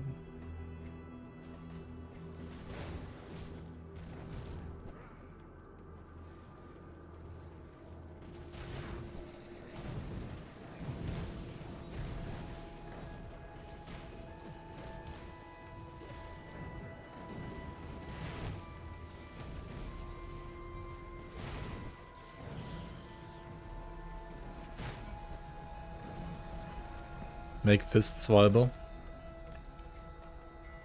I tried, but we need an option that doesn't auto-equip things you pick up. That would be nice.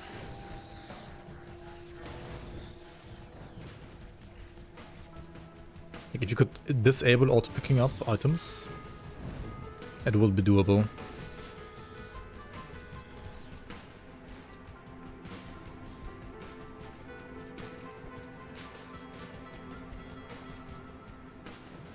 I mean, I guess you could like filter out all weapons, but I mean, you want to like pick up some legendaries, right?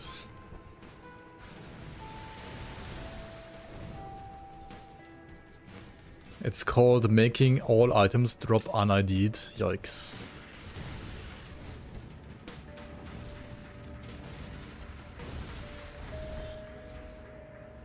I mean, no, like just make it so like items are not equipped by default.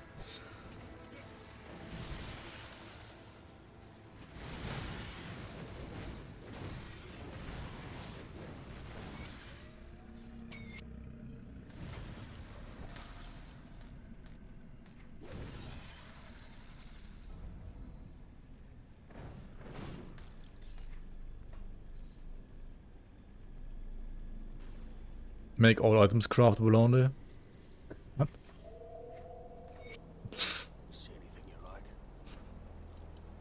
I mean, I guess all of those like suggestions technically work, yeah. They do technically work.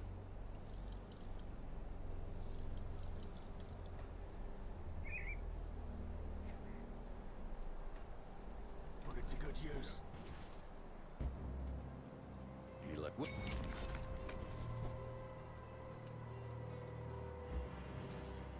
Good, you're back. What if you... That's good there, but is that so? The Warden's defeat is a... So you must die before.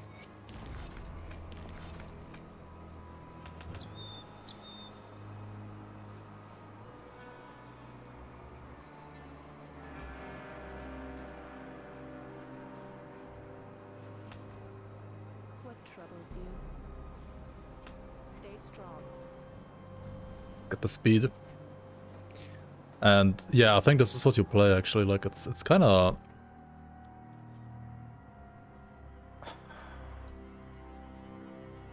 Honestly, it's a little disappointing. But I think this is what you play.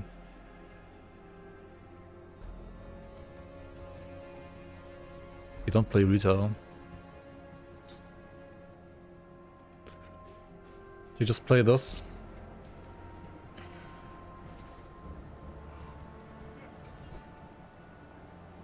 And I mean, obviously you don't play retail like Act 1. But not only do you not play retail, you also don't even play like any of the level 1 skills, because they're all terrible.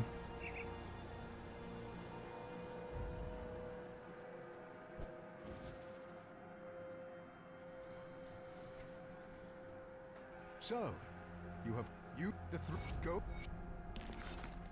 See anything you like? I think unless you get like Zephyrin's Archive, you don't play Virus Might. Because, like, not for damage at least. Obviously you like 1 point for mobility.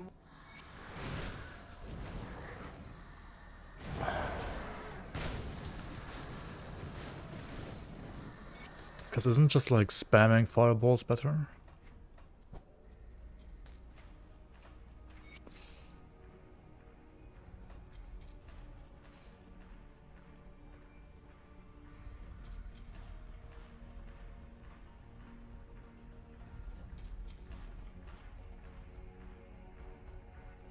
I mean, it's actually close. What's left of my wares? The thing is, I think once you can stack 3 instances of Volcanic Stride, it's better than like Guardians. But you Come see what's can left of like my barely stack 2 at the beginning of the game, right? Yo, have fun with Cyberpunk, Shazba. See you around.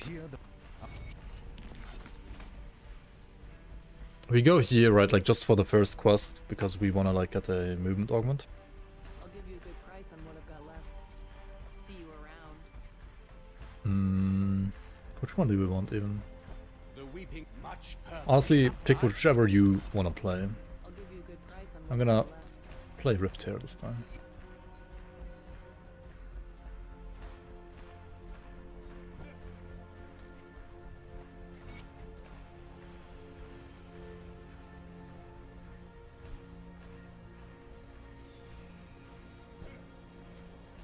I mean, they're also easier to play, right? Because you don't have to do anything. They're just pets, which, well, attack stuff for you.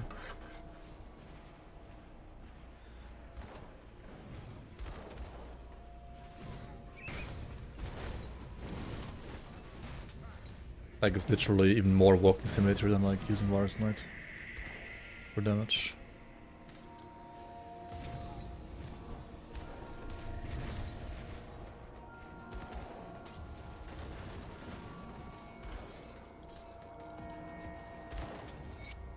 Just get Explorer's footpads. Some of the best boots in the game, like at this level. I should be using components on my gear now as well. And like craft some components from the smith. And they also craft a relic. Right. To get maxed out movement speed. I didn't get the torch. Right, the torch is actually good. True. Torch is more damage. Yeah, you can kill the guy here to get his torch, like his weapon. Like the torch has a weapon, which has like slightly higher fire damage than my Francis gun right now. Torch also allows you to use Vanish. Yeah, that's true.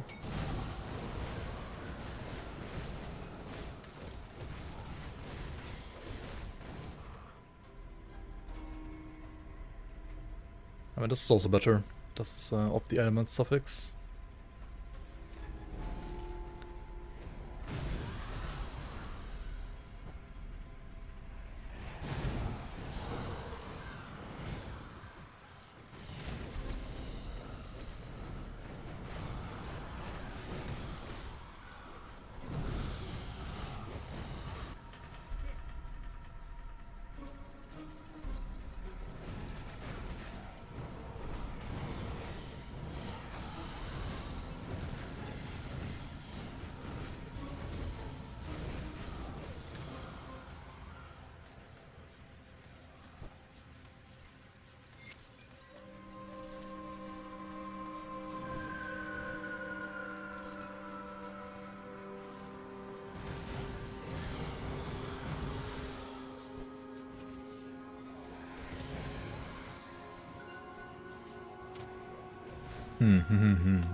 Honestly, you don't need this. Like, it's just percent HP, which doesn't scale well at this point, I think.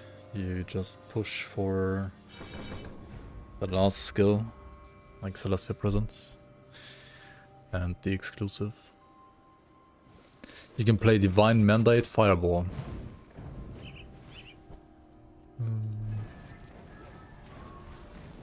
Or Greater Fireball, rather.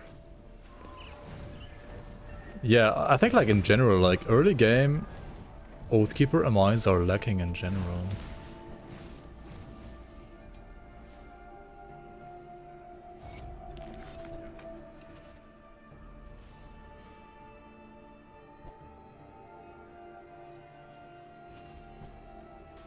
Used AOM for leveling, that wasn't that bad. Yeah. I mean, it's like playable, right? It's certainly playable.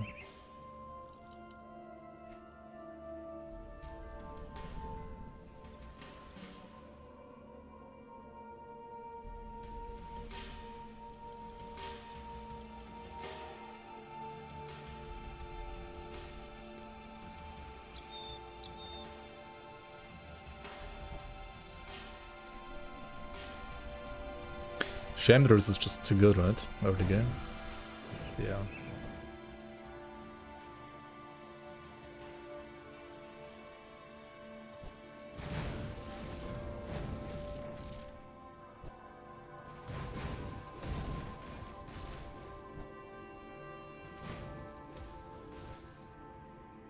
Aegis MIs are like level 40 as well. Yeah, they're like from the Ugnenborg, right? Like the pistol and then the shield later on in Mammoth. Like Act 5, Act 6 is like very late into the game. Kinda crazy.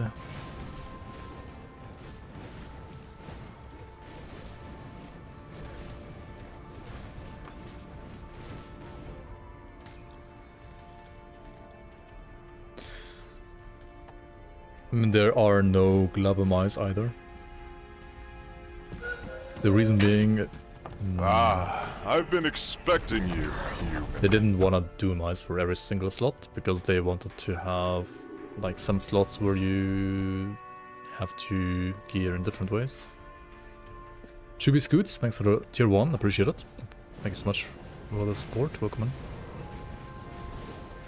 I don't think it's like game balance, it's more like like gearing variety, maybe? So that like you don't have the same stuff on every single slot. The Xantai pasta. Oh yeah, true. You got really lucky and got full prediction set. Well, okay, man, that's also like level 40, right? At level 40, that kind of stuff is good, but like what you do up to level 40, you kind of just suffer, right?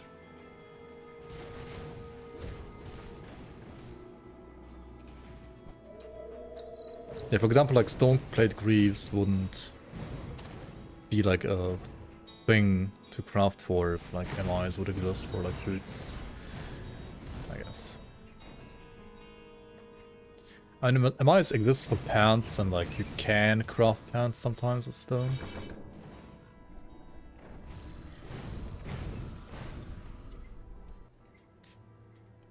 Krabowski, yeah, this one exists.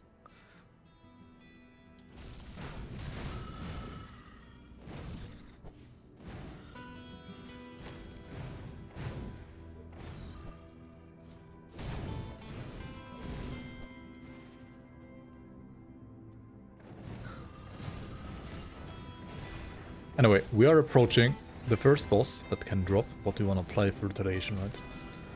Run a Proxy Sting. This item right here. Adds more weapon damage to Aegis of Menhir and more retaliation damage to Aegis of Menhir. That is a huge item for what we want to play. And we're gonna combine this with another item in Act 3, or Act 3. And I'm not sure if it's like worth it to play something like Retaliation until then. Until we have like those two items. I think what I'm playing right now is just straight up better. Like in any way, like in every way, rather.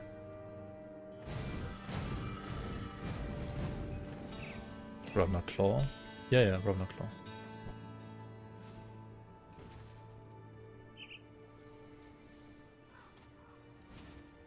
I'll give you a good price for what I've got left.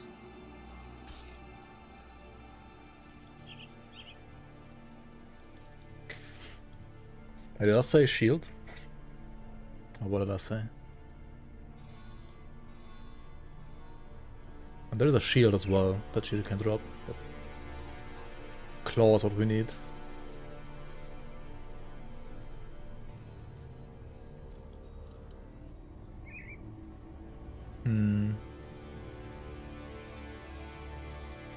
This one is kind of just better.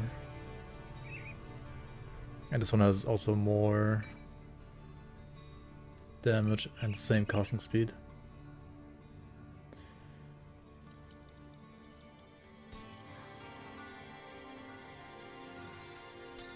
Poison resistance.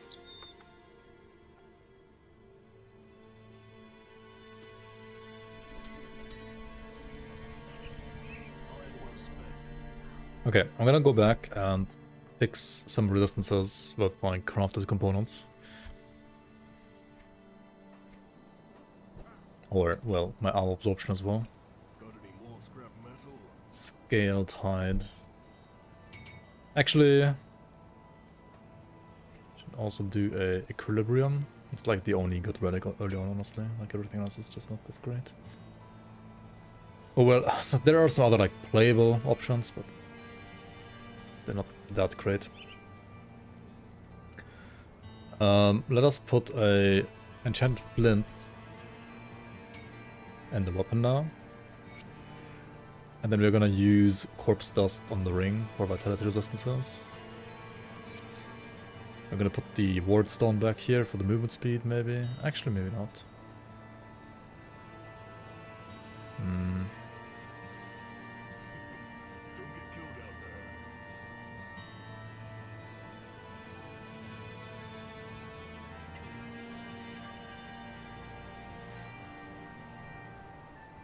Just craft conflagration.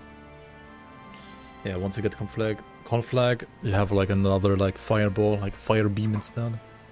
If you wanna do like fire stuff.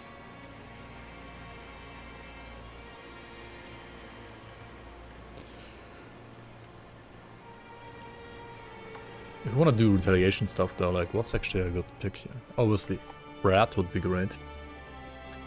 Rat is great. Wretch.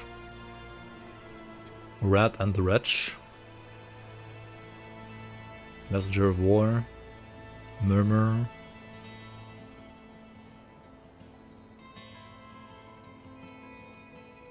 Affliction is pretty good too.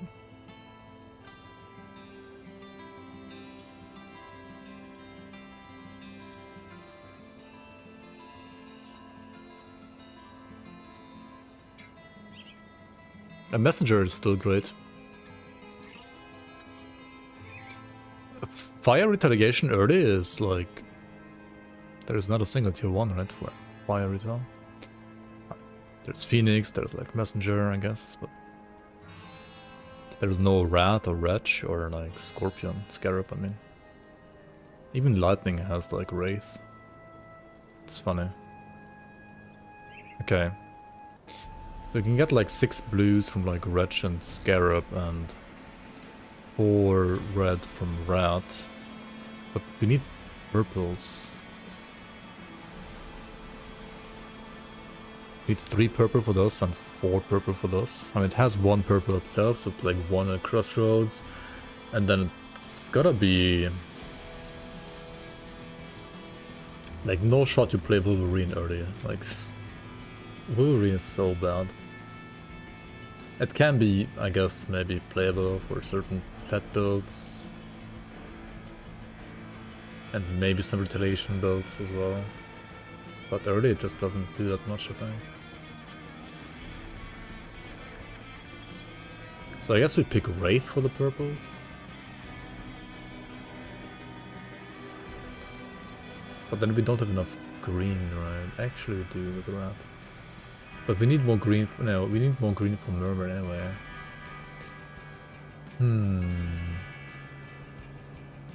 Green and purple. I mean, it's like Toad and Quill, right? I guess Quill first right now, because we're like still playing Fireball anyway. Well, you were daring. We have to hit them hard and fast.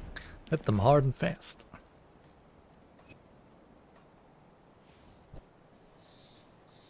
Let's take a look, shall we? Yeah, and then put like a unholy inscription over here for like vitality and bleeding resistance.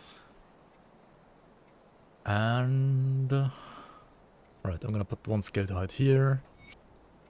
I mean, I could like put a scaled hide in my chest as well, but you kind of want to put something like Kyrion's Shattered Soul there, maybe, or like Ancient Armor Plating.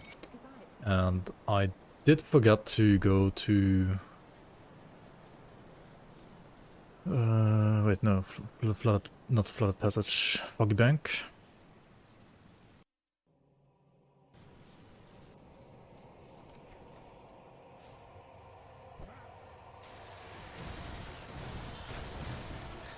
The Dreeg pants for acid retaliation as well. The lowest hidden path pants are level 40, right? Or are they level 20 as well? Are they level 20 pants? Maybe. Hang on, there are level 20 pants, right? Or 40 only.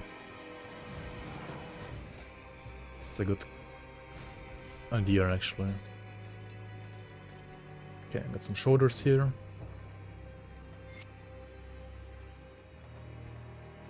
Here you always get shoulders, right? So it's guaranteed shoulders.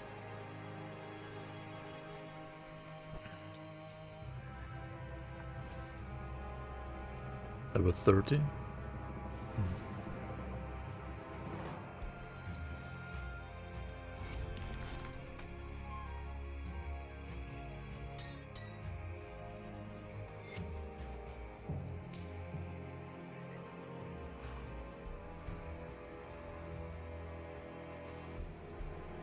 Did Crate add some extra weapon pool skill chances to halberds from Forgotten Gods, like Smite chance? We can check it out once we get one, I guess.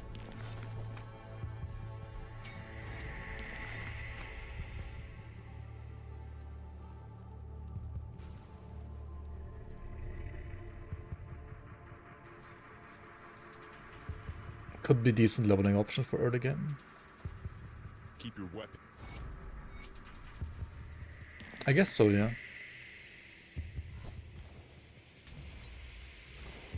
Like, RF can be good if you have like a decent enough chance to proc smite, for sure. And I guess we're like chaining our shoulders right away again. This one is fire damage. Maybe not quite yet. I don't need the Chaos Rust, and the current shoulders have like pretty nice resistances, to be fair.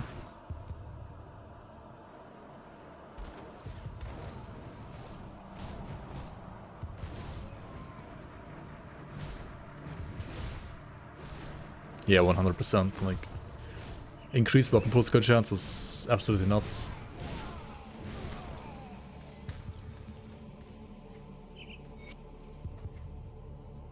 Like, imagine like increased chance to use like execution, right?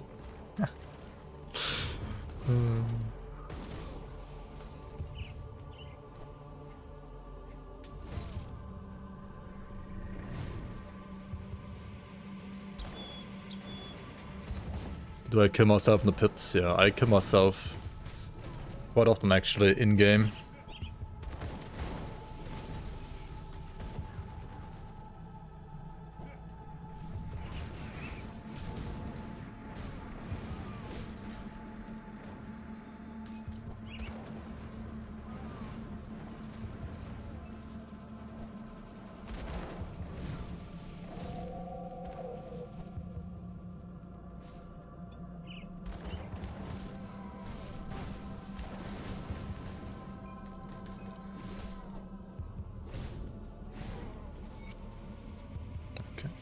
forges. This one has a decent amount of resistances. Dire Fangs suffix has OA to pet spell, which is not something I need, but I guess they're still okay. They do have useful prefix at least. Tinkering is my specialty. Be safe out there.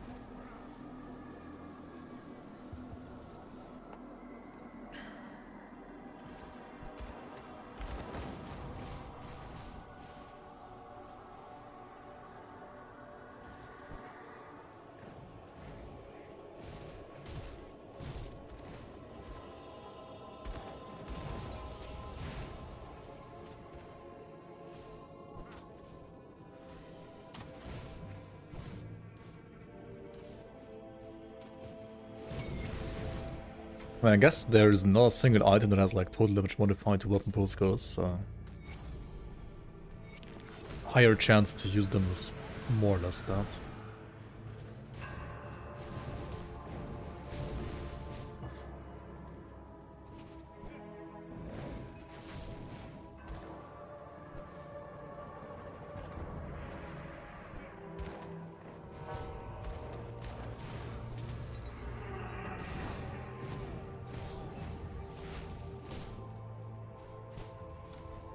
We are still fireballing, yeah. Fireball. Because there is no way Acid Retail is actually better at this stage of the game. Like, it's just no way.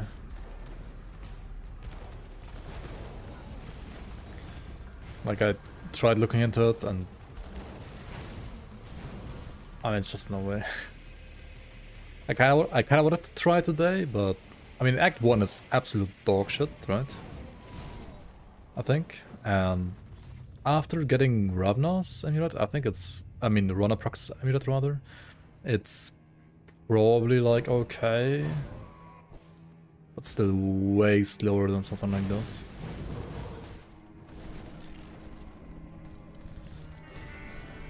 So I think I'm gonna start trying it out once I have the Ravna Claw as well, like Ravna Claw and the Ronaprox's amulet. Like once I have those two, I'll play some Acid Retail, yeah.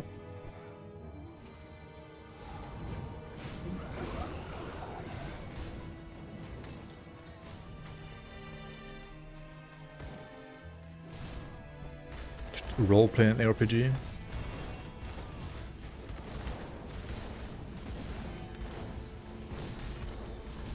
I mean, yeah, I'm role-playing as the fastest leveling build.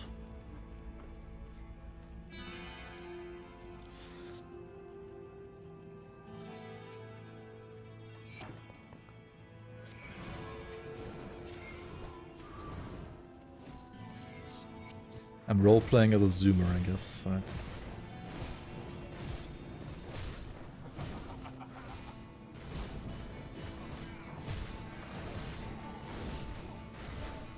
Actually, I mean, if I was actually doing that,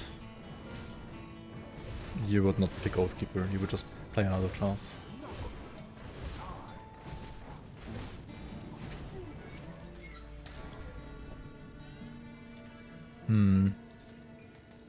I think for like bossing, Aegis might be stronger at this point already.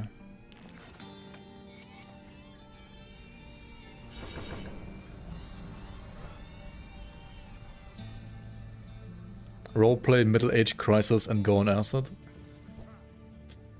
I'm definitely gonna go Acid once we reach Ravna. Early game using range is worth. Early game using caster spells is most of the time worth it.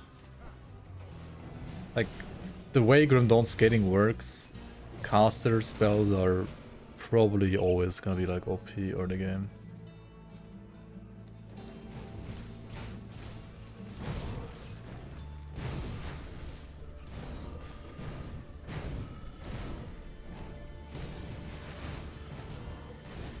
But it depends on the skill as well.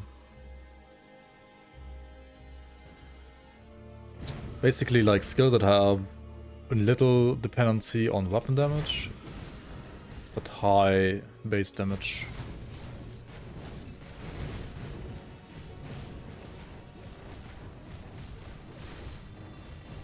Why is Scorn not a set anyways? What is Vice Scorn again?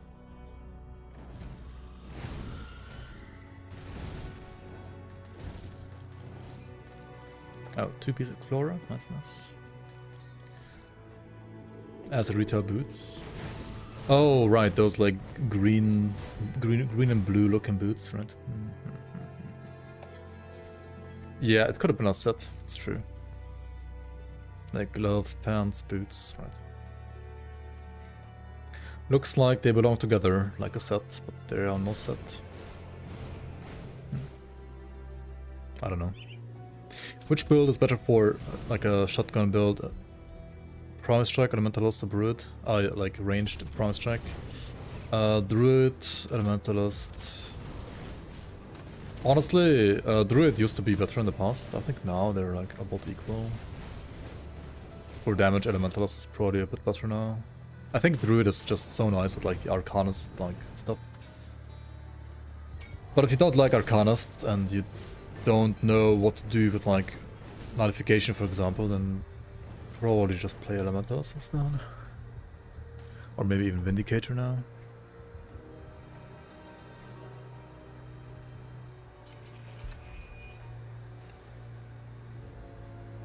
Like Eastern? Yeah, Eastern is a set too, right? I'll give you a good price for what I've got left. Yeah. Vice Scorn could have been a set like Eastern, yeah. But it's not. Vindicator for ranged? I don't know. I think I still like Druid or like Elementalist more personally.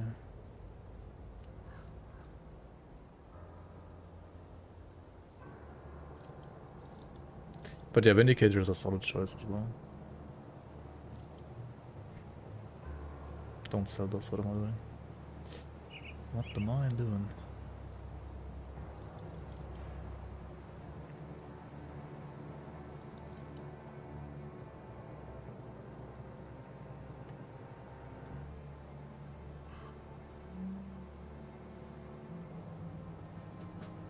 This one is kinda nice. Has higher... I mean, yes, just like higher resistances. It's the same affixes, but higher armor and higher resistances. So yeah, let's get that one.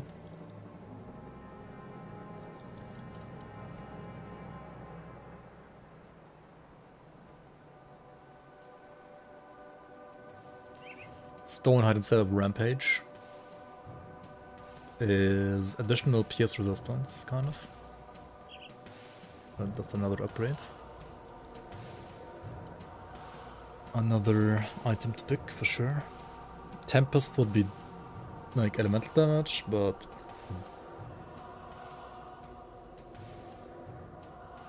this is a resistant prefix with poison res.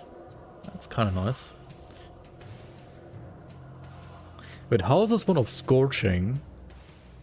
But it has like pretty much the same damage as my current one. Does this of Scorching give me like +5 fire damage? What? What kind of roll is this? Maybe that's like a high roll in the base damage, and this is like a low roll in the base damage and the suffix. It's like the only way I can explain this. Like, how is it so low damage?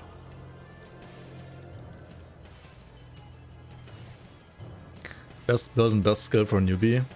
I have a video called like something like top 10 beginner broken builds or something like that.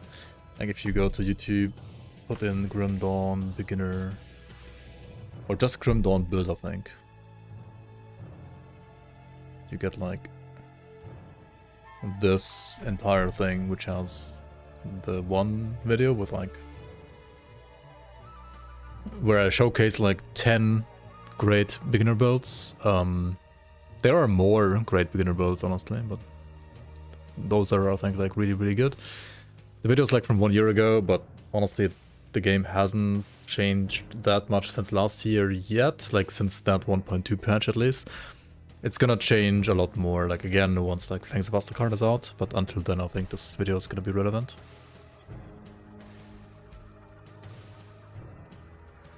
And even when Fangs is like out, they're still gonna be great, I think. Look up Senator G for build guides. Don't, please don't.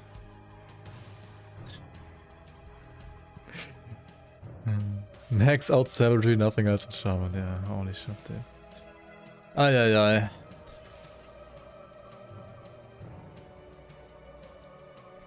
What is this bullshit? Okay.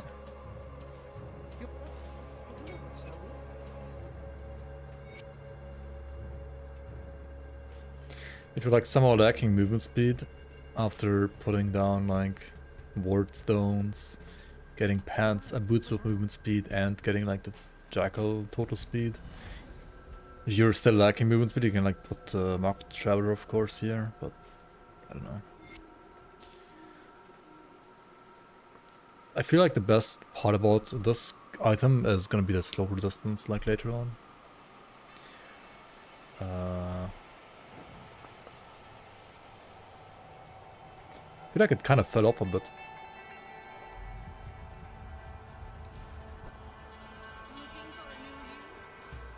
Well, damn, now that...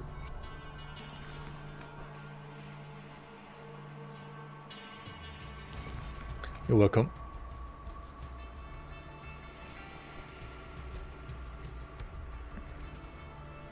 Come, friend. Right to business. Nobody.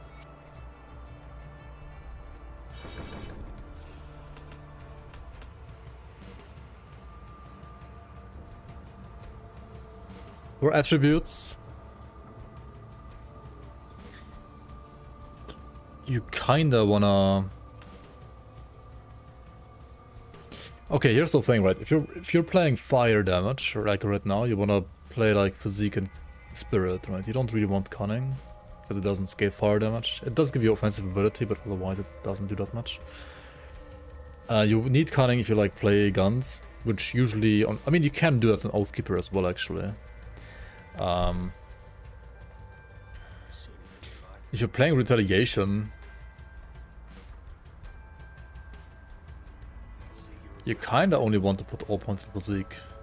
On the other hand, you don't want like too much defensive ability, because you don't want to like reduce the chance to get hit all too much, because you need to get hit to like actually retaliate, right?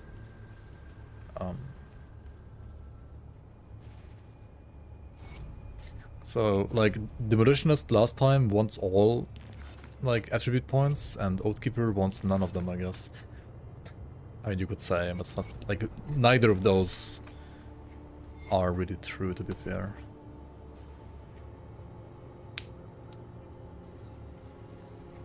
Oh, what the hell am I doing? I was already up here, right? Oops.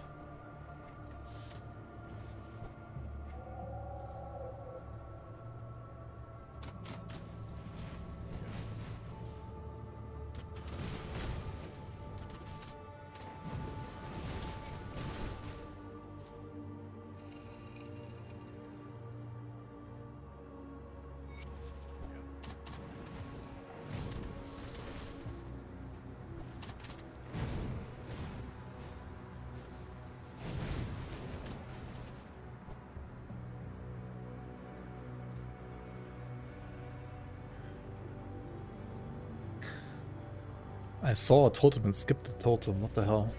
What is wrong with me? Should have not skipped the totem, to be fair. Usually you never skip totems, they always have good loot.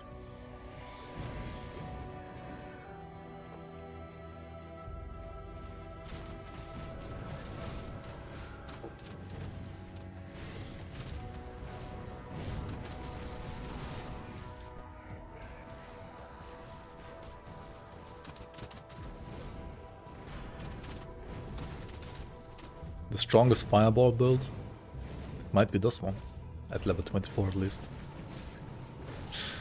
I don't know.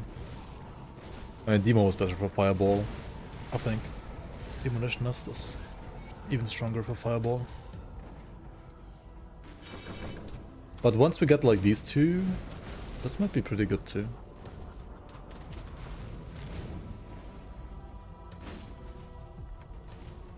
Okay, drop the portal here, get the waypoint, port back to the portal.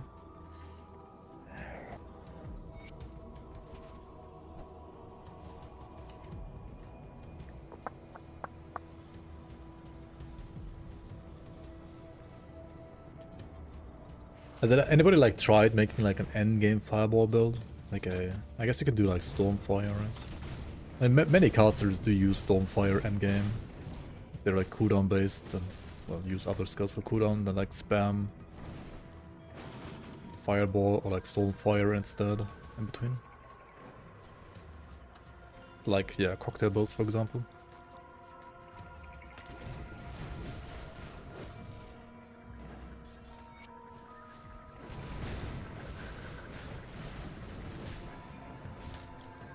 I think there is a shield actually in this playtest server that could be interesting for like Oathkeeper 2. Even though it has, I think, no Oathkeeper bonuses at all, it could still be great for like Acid Retell Oathkeeper.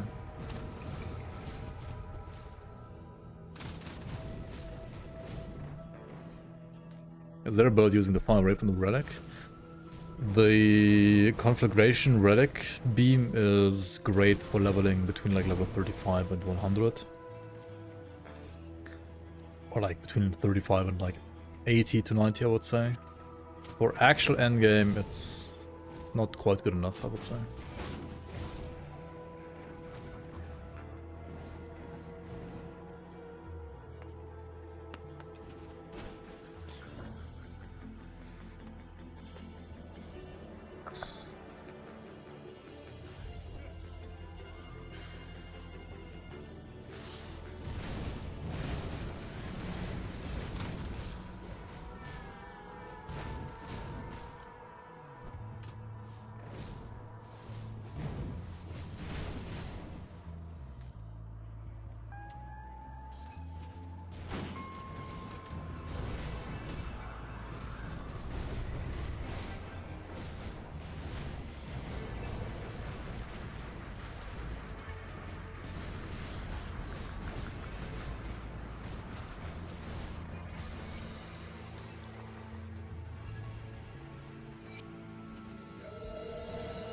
I'm not 100% sure about the Guardians either, to be fair.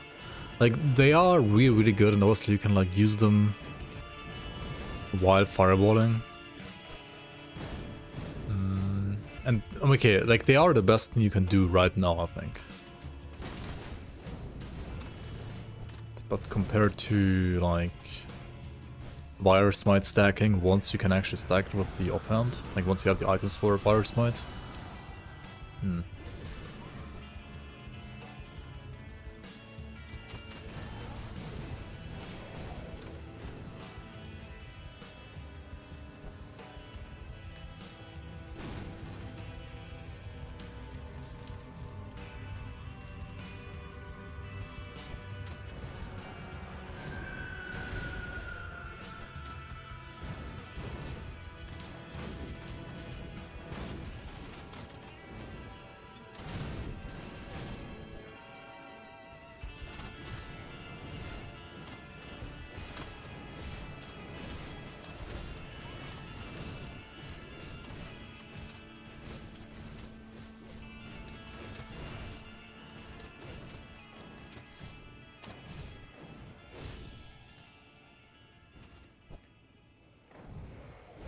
Gated forever.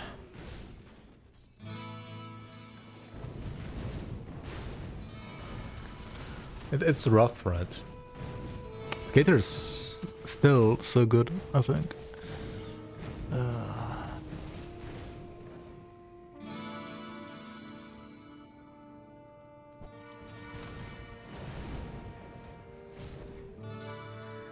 Okay.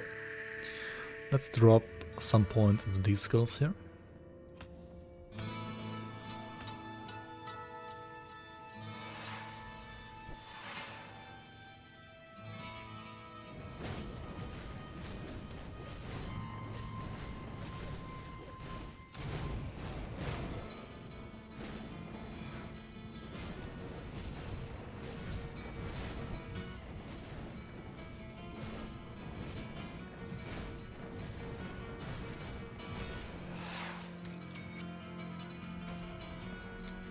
Searing of Wildfire, that's wild.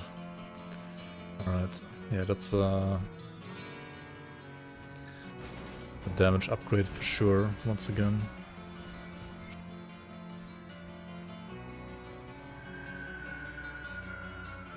And the asset cooldown conversion exclusive.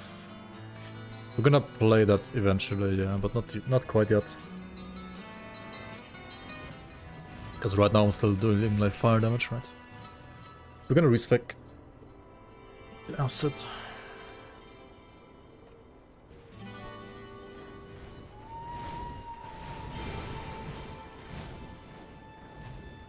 Or maybe, I don't know, man, like, if Act 1 wasn't so painful without fireballs on Oathkeeper, I would have, like, actually loved doing acid right away.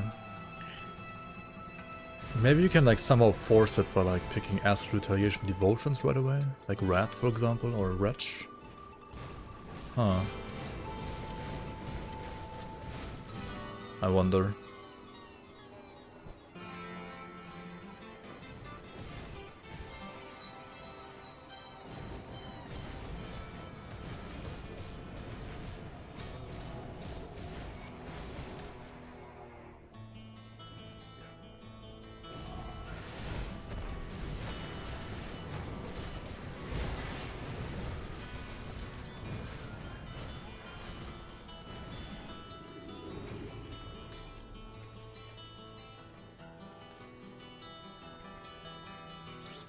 I mean, this is decently quick with like Guardians and Fireball and Volcanic Stride.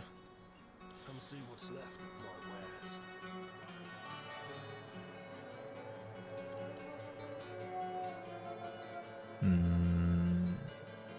wares. Do we play these? No, right?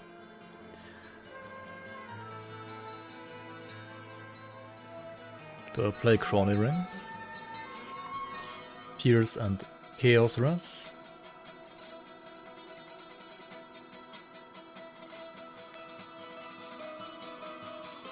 That's arguably better than the Veloth Ring.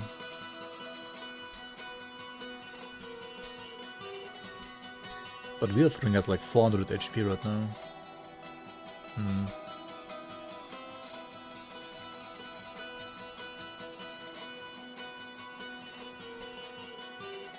Okay, we definitely play Kyrians once again. And...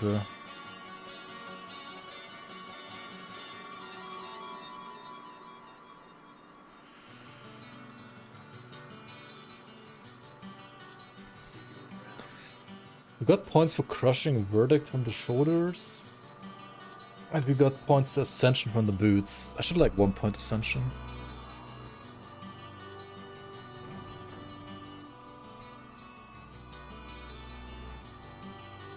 I have, yeah, I've watched it today actually, Mac.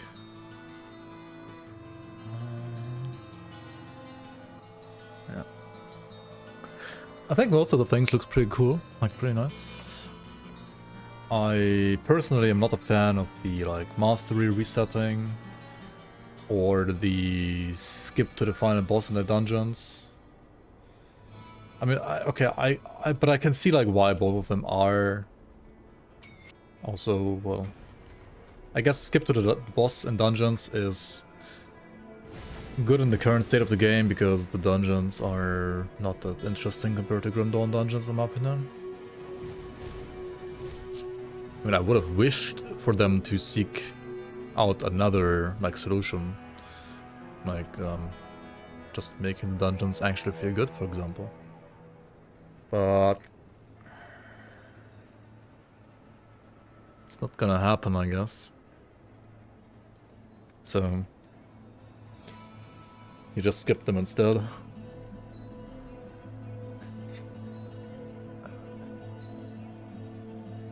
Like skip the campaign, skip the dungeons, skip the game. I mean, don't skip the game, but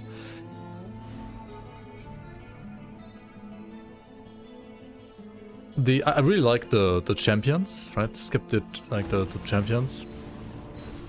I like the new like zones. I like the champions because I mean they're just like Grim Dawn champions, and the champions can like drop items with like certain affixes that look kind of like Grundle Monster Frequency in a way. It's like Monster Frequency as an affix. So that's kind of cool, I guess. Maybe, potentially. Kind of like the mage items as well that existed already, I guess. But yeah, that's cool, right? That's cool. The champions are cool. The new areas are cool. The new bosses look cool, I guess, at least. What else is there? There was the... Well, you can like use maps that you like find in those like side areas. To like create your own echoes in the Monolith. The example they showed seemed a little basic. But maybe there's like some cool stuff there as well. And yeah, it's like another like alternative. Like if you're like stuck in the mono and you can't get like any good map, you can like use that one instead. What has me personally the most excited though is the Sentinel rework. Because from what I know, volatile reversal is no longer going to be mandatory on like every single Sentinel for like as like a debuff skill. But instead, hopefully, you can use it if you want to use it for like its mechanics, and you don't have to use it just for like buffs or debuffs.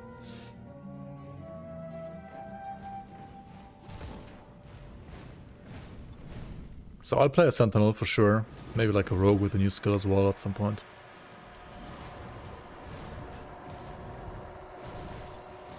And the Weaver... Oh yeah, there's like new runes, right, for Weaver items and also non-Weaver items. Which look cool as well. I think one of them is just like... Or like 2 out of 3 of them are just like RNG Fiesta, but... Path of Exile 2 has like lots of RNG Fiesta too.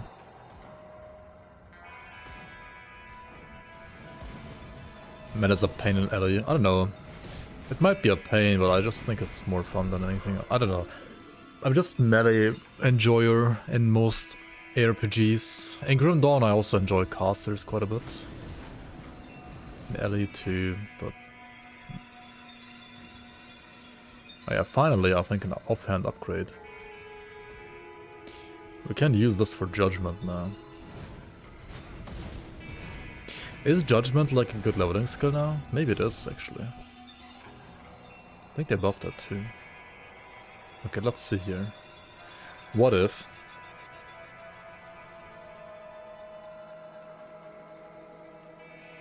Okay, first of all I need to know where can I put my fireball, right? Flint core bolts. You can put flint core bolts in guns, crossbows and caster offhands. So I wouldn't be able to play Fire Blast when I play the shield and the one-handed melee game, melee skill, right? Like a melee weapon. But maybe that's fine.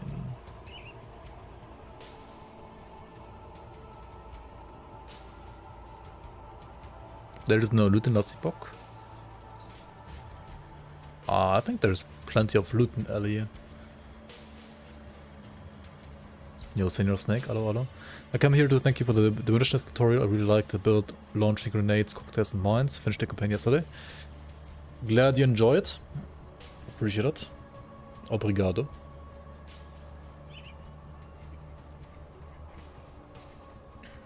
And I guess Ginada to you. What troubles you?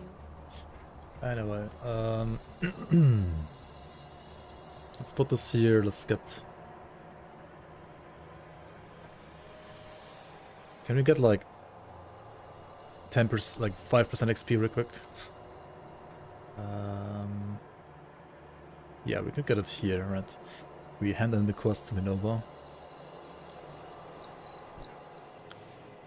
Just farm RNG loot boosts.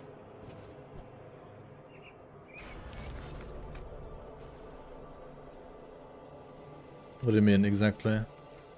Like you farm items and they drop, right? Isn't that like the endgame in most ARPGs for items?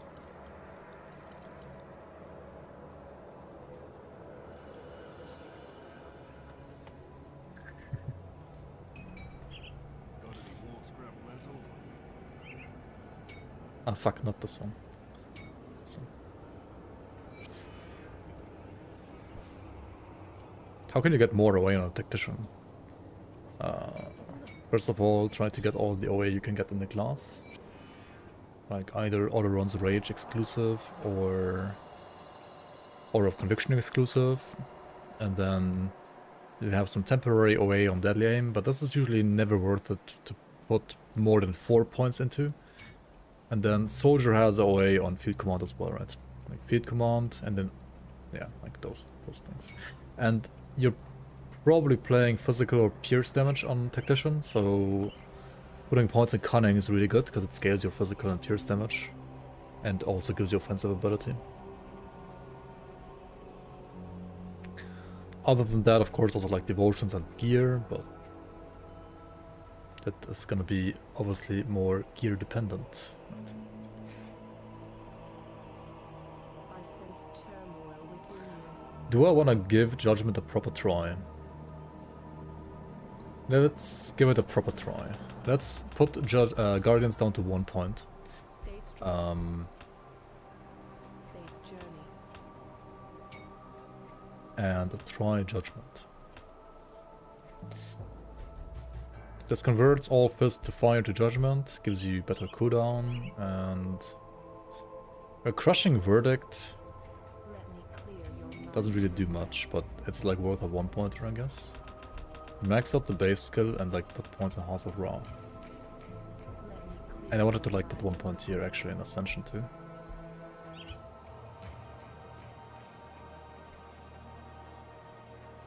But now we can't do Fireball anymore. Is that worth it or not? I guess we'll see. We shall see, right? We shall see. Sussment.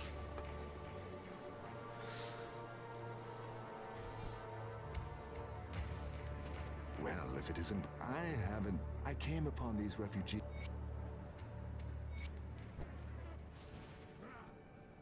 Call the boys, yeah, call the boys. Any Conjurer or Summon build guide? Yeah, actually there should be one. Like, if you click on the link I posted earlier in the chat, there should be a starter, pet, summoner, conjurer in there as well. Okay, I think we just play this instead of Fireball now. Judgment is actually good at this point.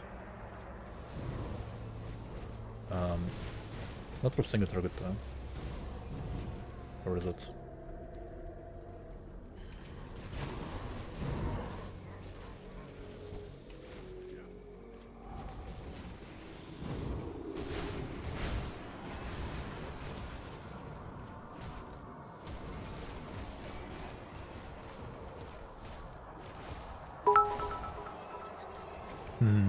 Kinda makes me wonder, like, maybe a Judgment is actually good for Act 1 already. Shut up and take my money. Yo, appreciate the bits. Thank you so much for the support. Thank you, thank you, thank you.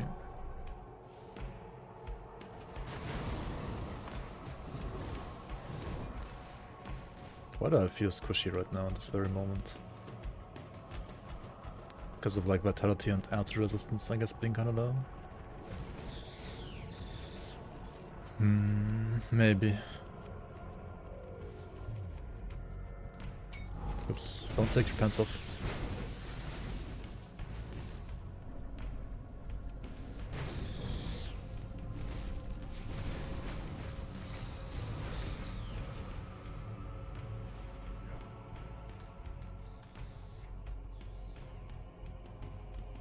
Would Dying Hermit take his pants off? I don't know about that. Okay, this is another build at your link, I guess, or like another, well.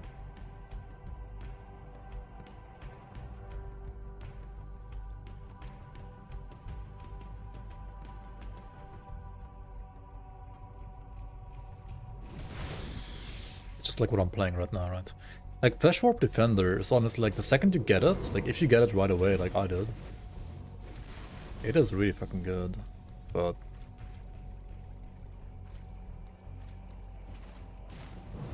I'm kinda unsure about the single target damage though.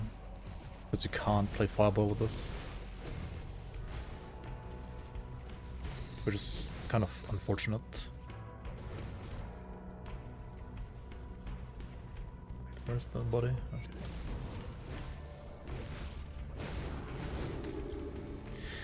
And what you probably should do is like 1 point RF. Or like 1 point RF line.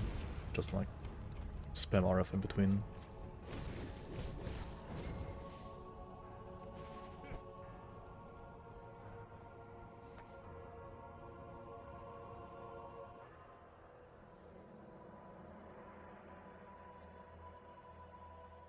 Let me find the Conjurer playlist maybe as well real quick for you. Beginner Conjurer. Let's see.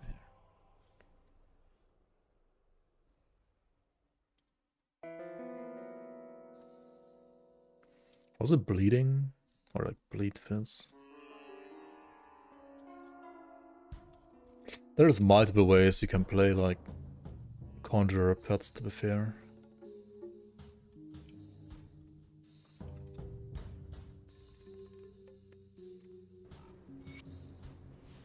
I think back when I played it, like bleed focus, like or like some fizz, but mostly bleed focus was like the best. That might have changed though. Honestly, like Conjurer can even like play rainbow damage. But yeah, it's mostly like bleed or fizz, or well, with certain items also like fire or lightning. There's some variety.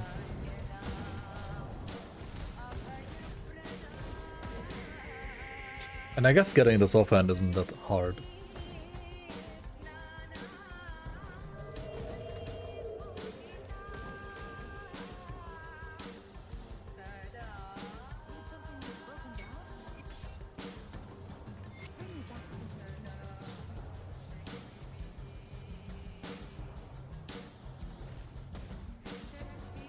Video guide for what I'm playing right now? I guess the closest to what I'm doing literally in this very second right now is the like Aura Paladin I played.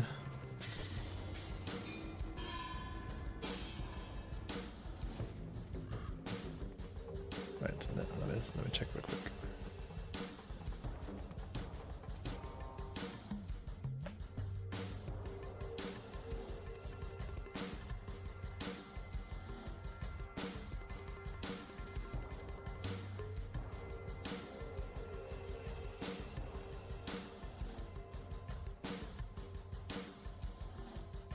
Like this one right here.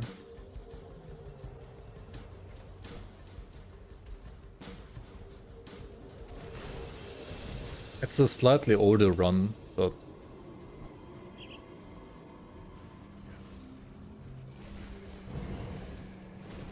and they did nerf the shield a bit, like it used to be even stronger.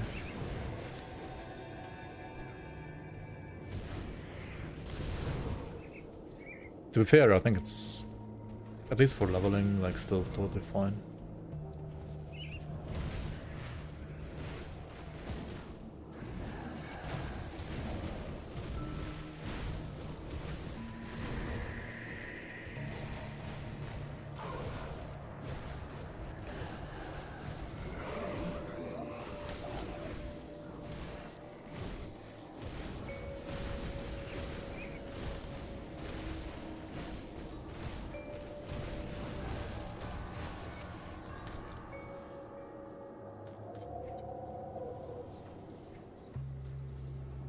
Okay.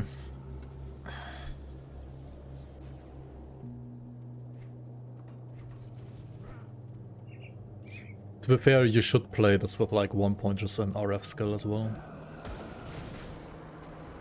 I think so. Like this. You put Judgment here, for example, and then just default attack with RF. Yeah. Like 1 point is probably enough.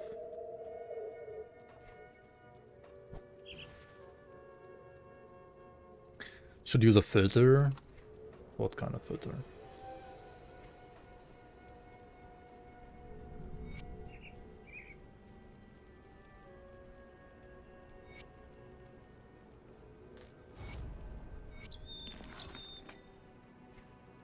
I actually don't think so, because you want to like sell stuff for iron bits and you want to look at like many green items actually, because they're pretty good.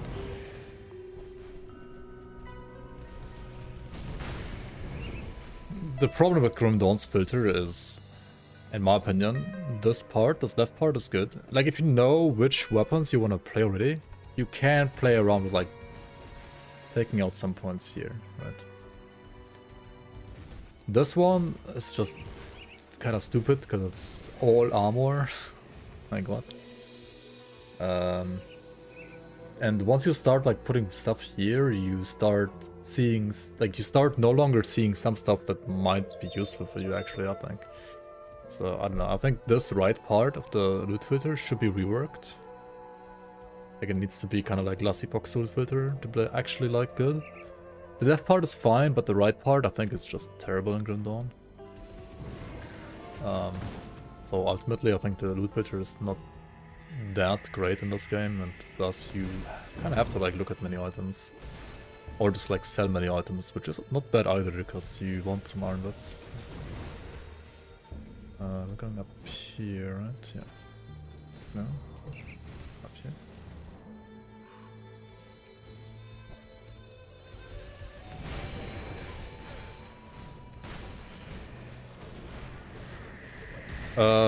That's like starter build, yeah. You can do whatever I'm doing right now, right away. You don't need any items. The only thing you need to do to like play a build like this is to buy the game. And the expansions.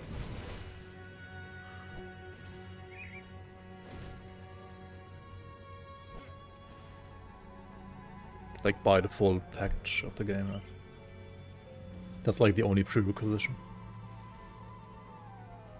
Would you prefer a Lightning Eye Reckoning build over a Chaos Tenebris build?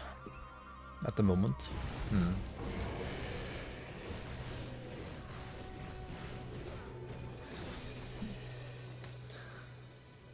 I'm kind of tempted to play Archon Eye Reckoning now, to be fair, because Shaman is very strong right now.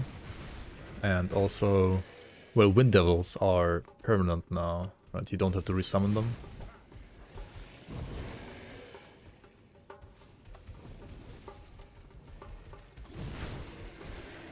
Which is great for, like, Eye Reckoning.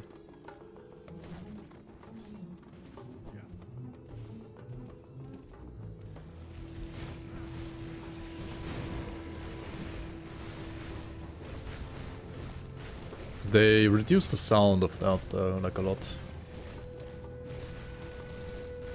To be fair, like, I have never had a problem with, like, Wind Devil sounds in the past, but apparently plenty of people had, just like you, and they have reduced the sound of them significantly.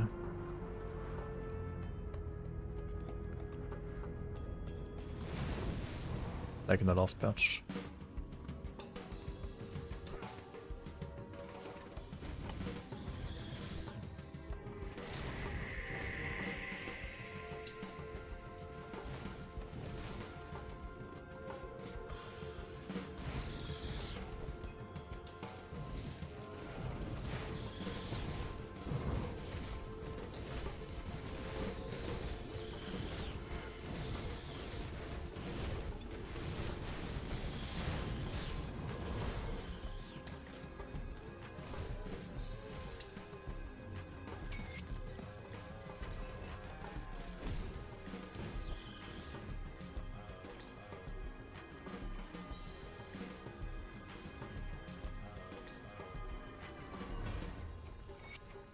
Yeah, it's funny, like, you're not the only person who... No, you're not the only person who has, like, reported them being, like, super oppressive to your ears. I've literally never ever even had any problem with them in any way. Like, even when they were, like, louder than now. It never affected me in any way. But maybe I'm just deaf, I don't know. Maybe I just am already like dead for it. This shit right here. I mean, this art is not final, obviously. This is a plate, like a shield and playtesting, and it's not like done yet, the art. But this shield right here is something I think we're gonna use for like Acid Retaliation Oathkeeper now in the future, like for leveling. It has not a single like Oathkeeper bonus, but I mean, which other shield would you use, right? Which other shield has like Acid Retal base? He went to the Giga Tank Water instead, loved it. I mean, that's a good build too, yeah. Well, there's many good builds in this game, to be fair. Like, just play whatever you want to play.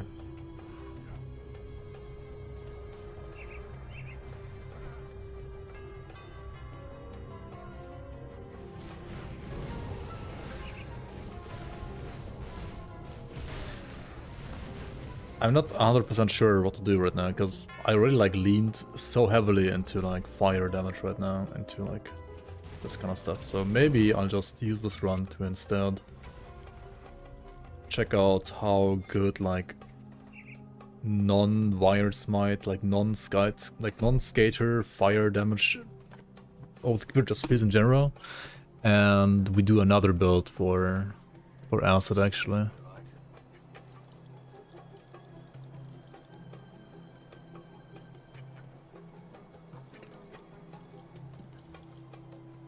Like another character for acid instead.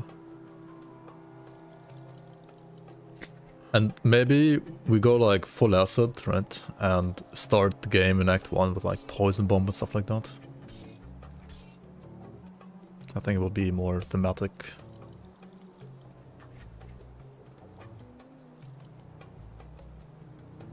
I don't think poison bomb is gonna be able to like beat fireball, but it is a role-playing game after all, right? As you guys said, sometimes you have to role-play the build that you want to play instead of like whatever is optimal.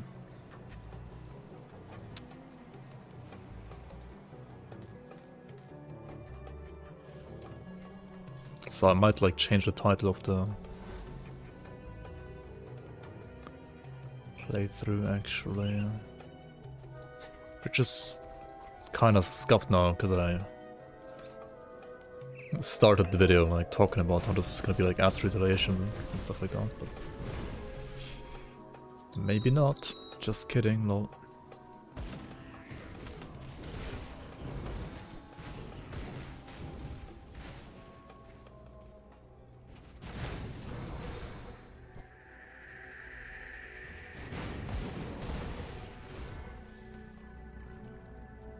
Because to be fair, they did buff Judgment this patch, and I'm enjoying this shield and like Judgment in general like way too much right now. Oh. Okay, maybe next stream I just like restart. I restart. Maybe not. I don't fucking know.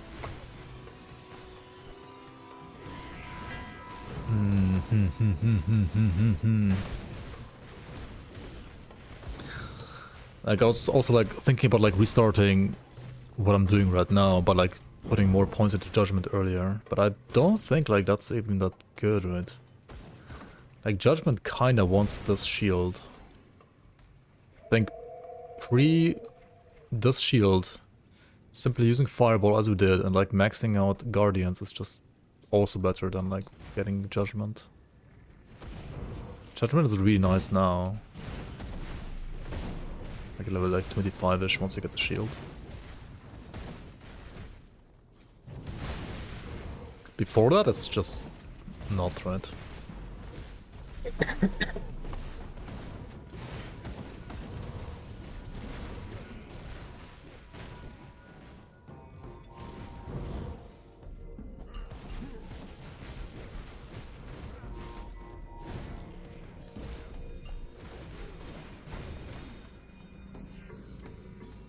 This scroll was like stuck in the secret space, that's kind of funny.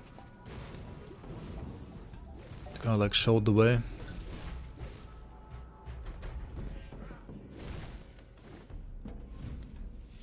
But it can't leech. Ah, I mean, it's true. But do you need to leech right now? I mean, just use pots for now, I think.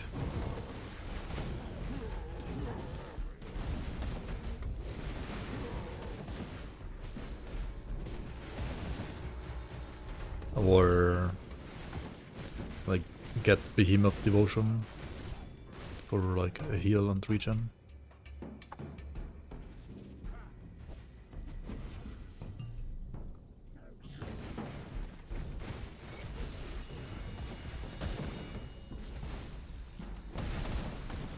And retaliation damage can't like leech really as well by default, so.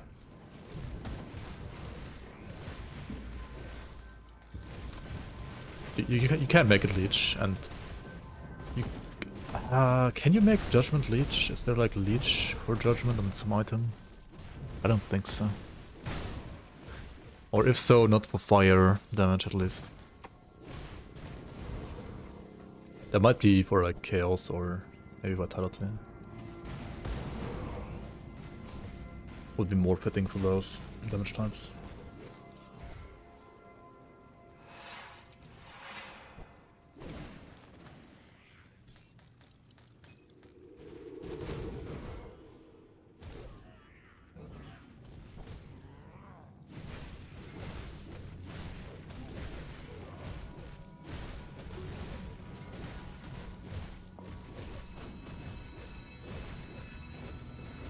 I mean, this guy is like 5 levels above me, and T is always not that easy.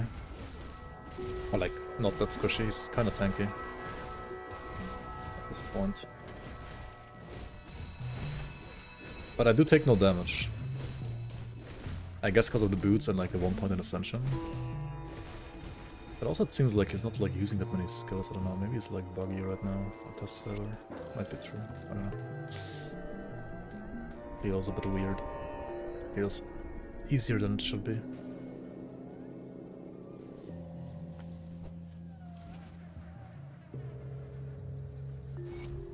So how good was...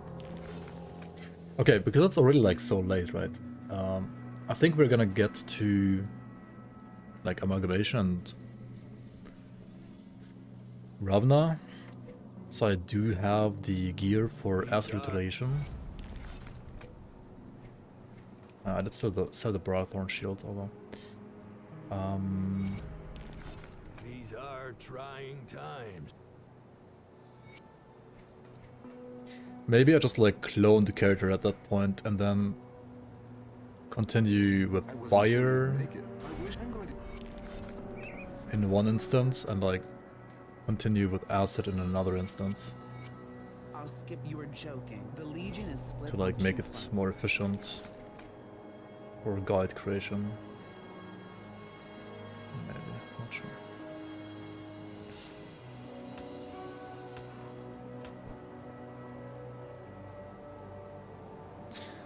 Do we want to do cannons as well? I mean, we can do cannons, sure.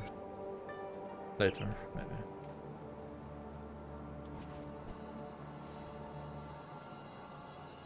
Is there a good Doombolt build out there with decent AoE? I mean, most like Doombolt focused builds are not gonna have like great AoE. But I made a Vitality Doombolt build. Vitality Doombolt builds I think have better AoE, but also they have, well, like Chaos is better at single target and Vitality is better at AoE. Say it like that, like mostly also in general, and for Doombolt even more so. Also, if you play the like Eye Reckoning build, the Chaos Scythe, right, the Wrath of Tenebris build, then you do have Eye Reckoning for AoE, and you just use Doombolt in between, like for additional single target burst. That's a pretty fun build, I think. Which is our level do you recommend to farm the Oathkeeper set at? Ideally like 30 to 31, right? You farm like shards 30 and 31.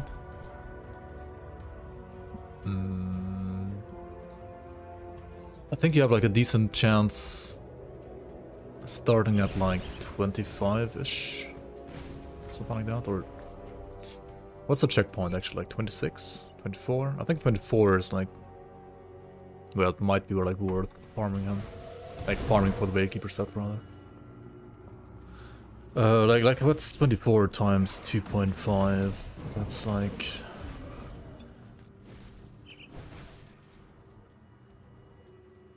20... That's like 60, right? Yeah. So... I think Otis R60 and higher should be like a decent spot to farm it, I guess. Ideally you do 75 to 76, so like the new 30 to 31. Yeah.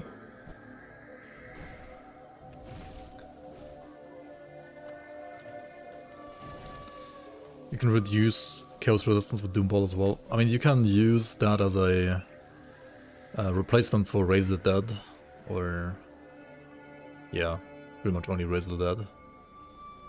You can use it instead of like using another skill that gives you like blast resistance reduction, like Raise the Dead.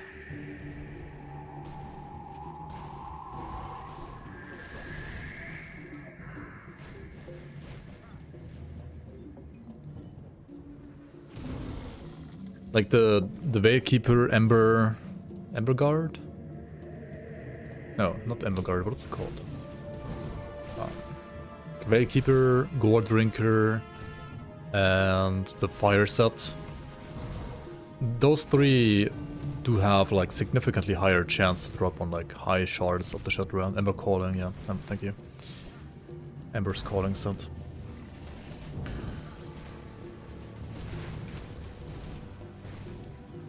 They're not really like that beginner friendly, I would say. Like you do have to be able to clear like decently high shards. Or, well, rather very high shards to farm it properly, like to farm them properly.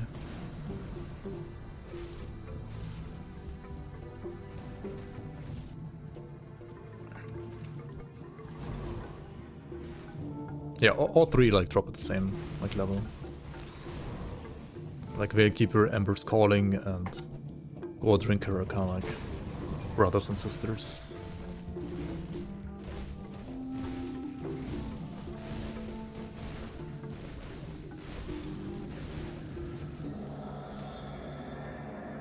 Keeper of the Whales, yeah, exactly. It drops more often if you throw money at the screen, right?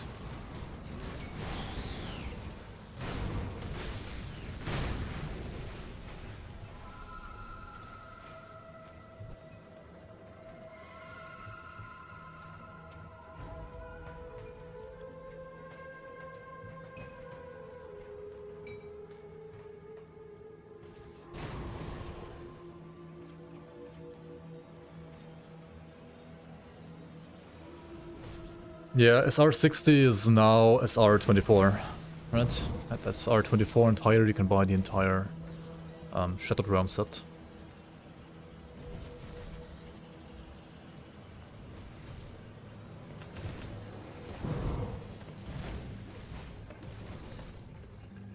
What do I usually keep in my item assistant? I keep like all legendaries, good greens, and very specific good blues. But yeah, mostly purples and greens, some blues. And I mean, all of those like only level, like endgame viable stuff, so for greens only level 94, for blues and purples some are 94, some are level 84.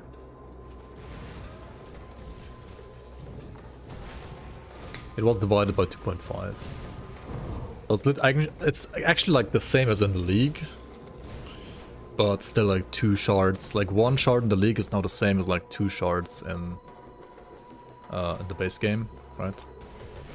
So SR15 in the league is SR30 in the base game. And but like 1 shard in the league has like 8 chunks and the base game is only 4 chunks.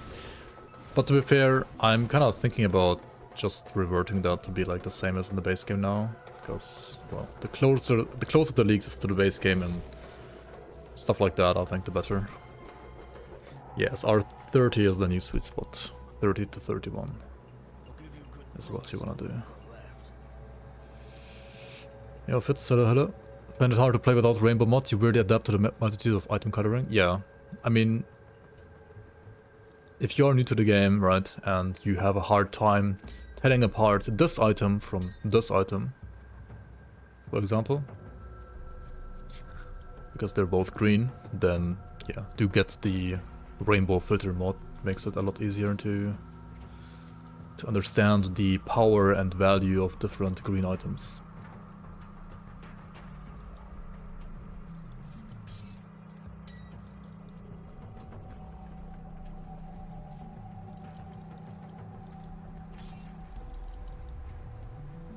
To be fair, they did add this like crystal kind of symbol next to the warped, like at the start of the green item, indicating that it is a so-called monster infrequent.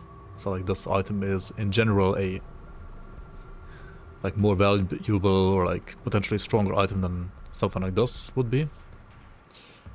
But in some instances, it's still, I guess, nice to have the additional damage coloring and so on from the rainbow filter. And also it does like still help you for affix coloring as well, like knowing which one is a rare and which one is a magic affix.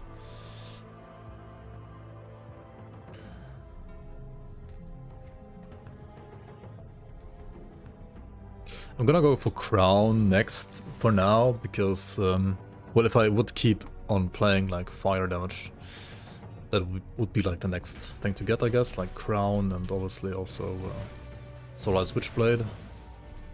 If we do make the change over to like Acid Retaliation though, which might also happen, with Ravenous Claw here,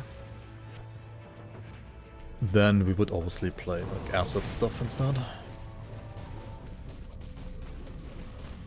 Okay, the damage against Ravna on this right now is not that amazing though, is it? I mean, the fire from the Fiend Devotion rather does help a bit.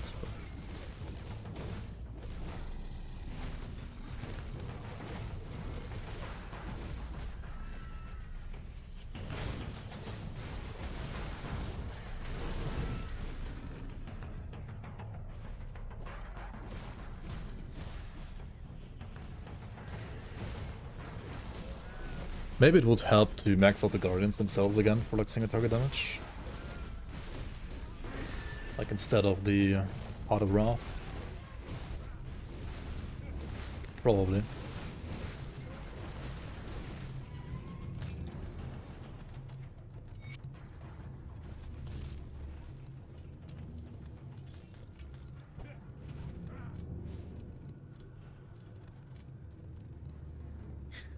Are the only good blue items the set items? No.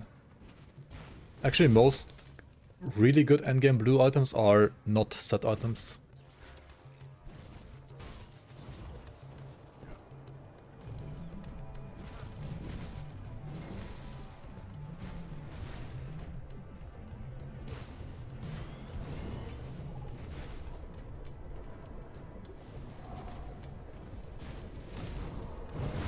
I mean, there are some good set items that are blue, like Blazier, for example, is kind of nice.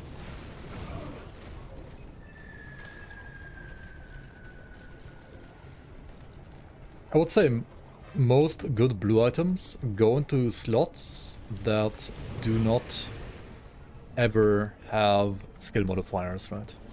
Because blue items can never have skill modifiers, and, well, greens and purples can. So you kinda, most of the time, don't want to use a blue item in a slot where you could use a green item or a purple item that has a skill modifier instead. So blue items are good in slots where you can never have skill modifiers in general, so like pants or boots or stuff like that, or like rings, I guess. But on some builds you can't use like a useful skill modifier in like a specific other slot as well, and then some blue gloves or like some blue like medals and so on can also be good sometimes. Depends.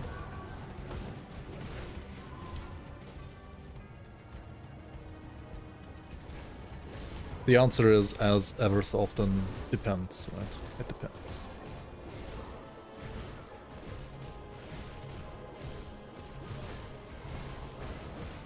Yeah, I think it would be like a bit smooth to have like more single target damage here, which would mean we put more points into the Guardians than, or like into RF than like Judgment, or like the Heart of Wrath rather. I think like getting the base Judgment maxed out is pretty nice with the shield. But this skill right here is probably only worth it like once you actually like stack retaliation damage. I mean, it's also like worth it later if you like go for more AoE on like a Oradin, for example. But right now for this build as it is, it's probably better to like max out Guardians.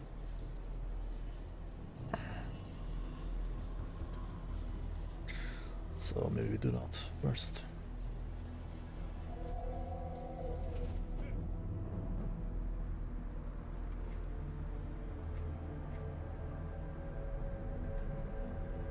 What troubles you? Let me clear your mind of regrets. Safe journey.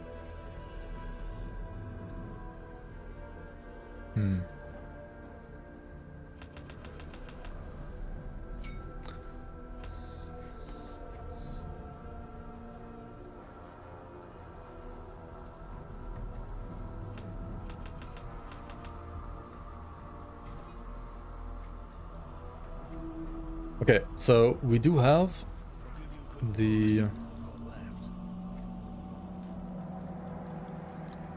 Briarthorn shield, which is, well, from the Fangs of Asterkarn expansion and doesn't have a like model yet. So I would like to show that off once it actually has the proper like, I mean, it does have a model here, but not like a art, like a bitmap art yet. We do have the Ronaprox Sting, and we do have the Ravnar Claw, right? I think these three items is like what you were gonna want to play Acid Retaliation properly. You can maybe already like do that before, but it's gonna be a little painful, I think. I might still try how it feels like before these three items as well. So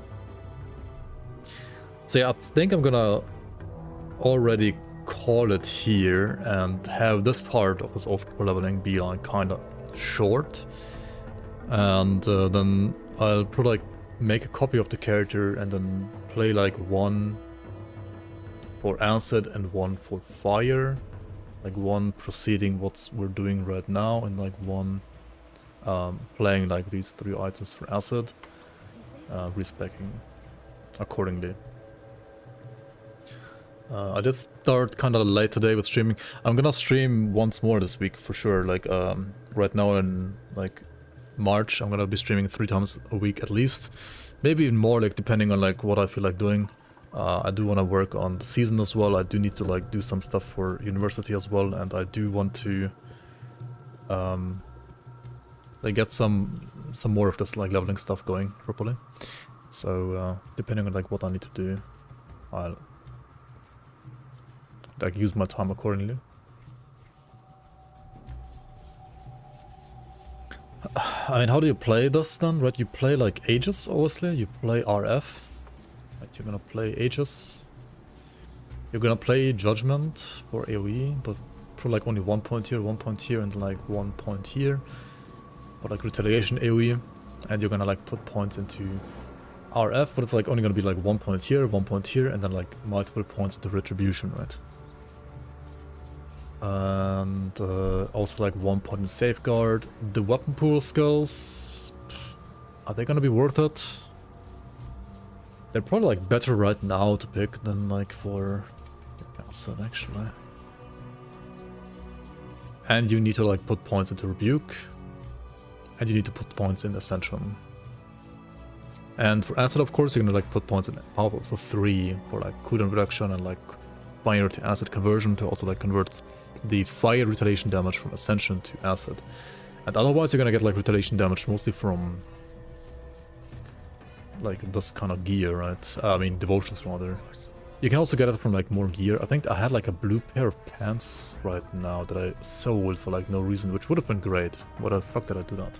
Oh well. What I think about two-handed retaliation, Righteous Fervor. I think two-handed retaliation is very, very niche. Most of the time terrible. in very specific cases you can make it work, but generally it's terrible. Yeah, Vicecorn Legends, I sold them all. Like, I'm too tired to play. I should have not sold those. Those are obviously like very great to go with like these 3 items as well.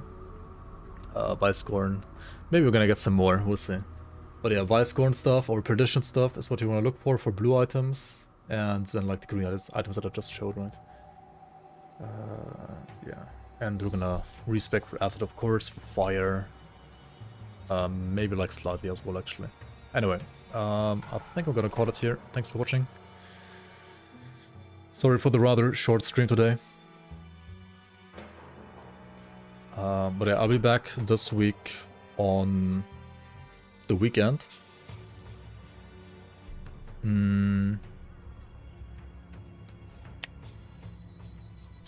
Definitely on the weekend.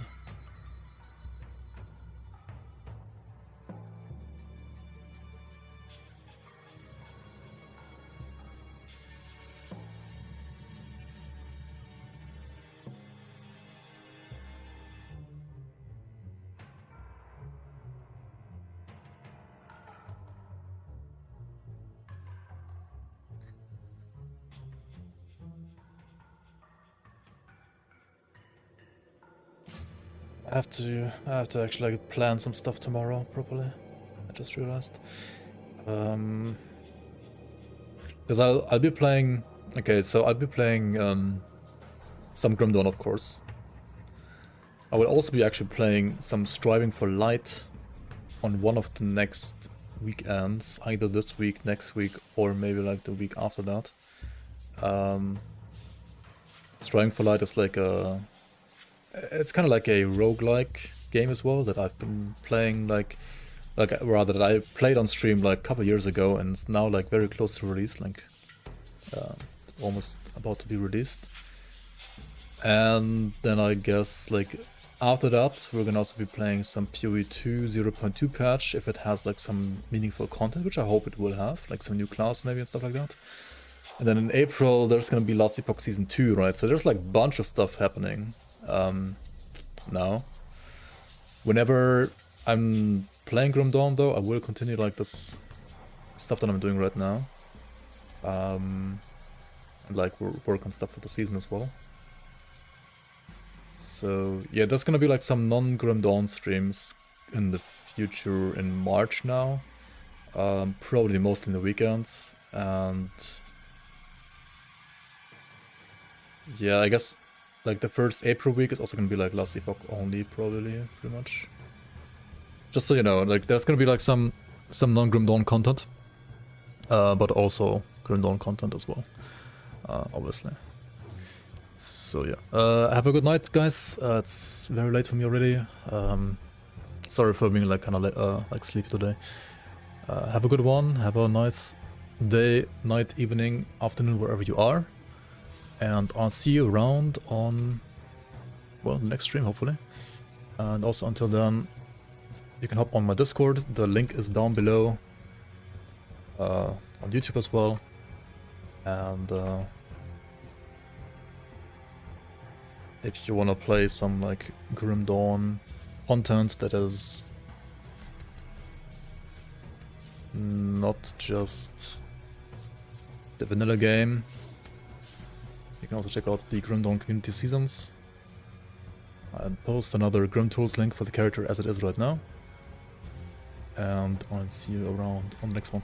Thanks for watching, thank you so much for all the follows and subs and all the support. Appreciate every single one of you being here. Have a good one, good night.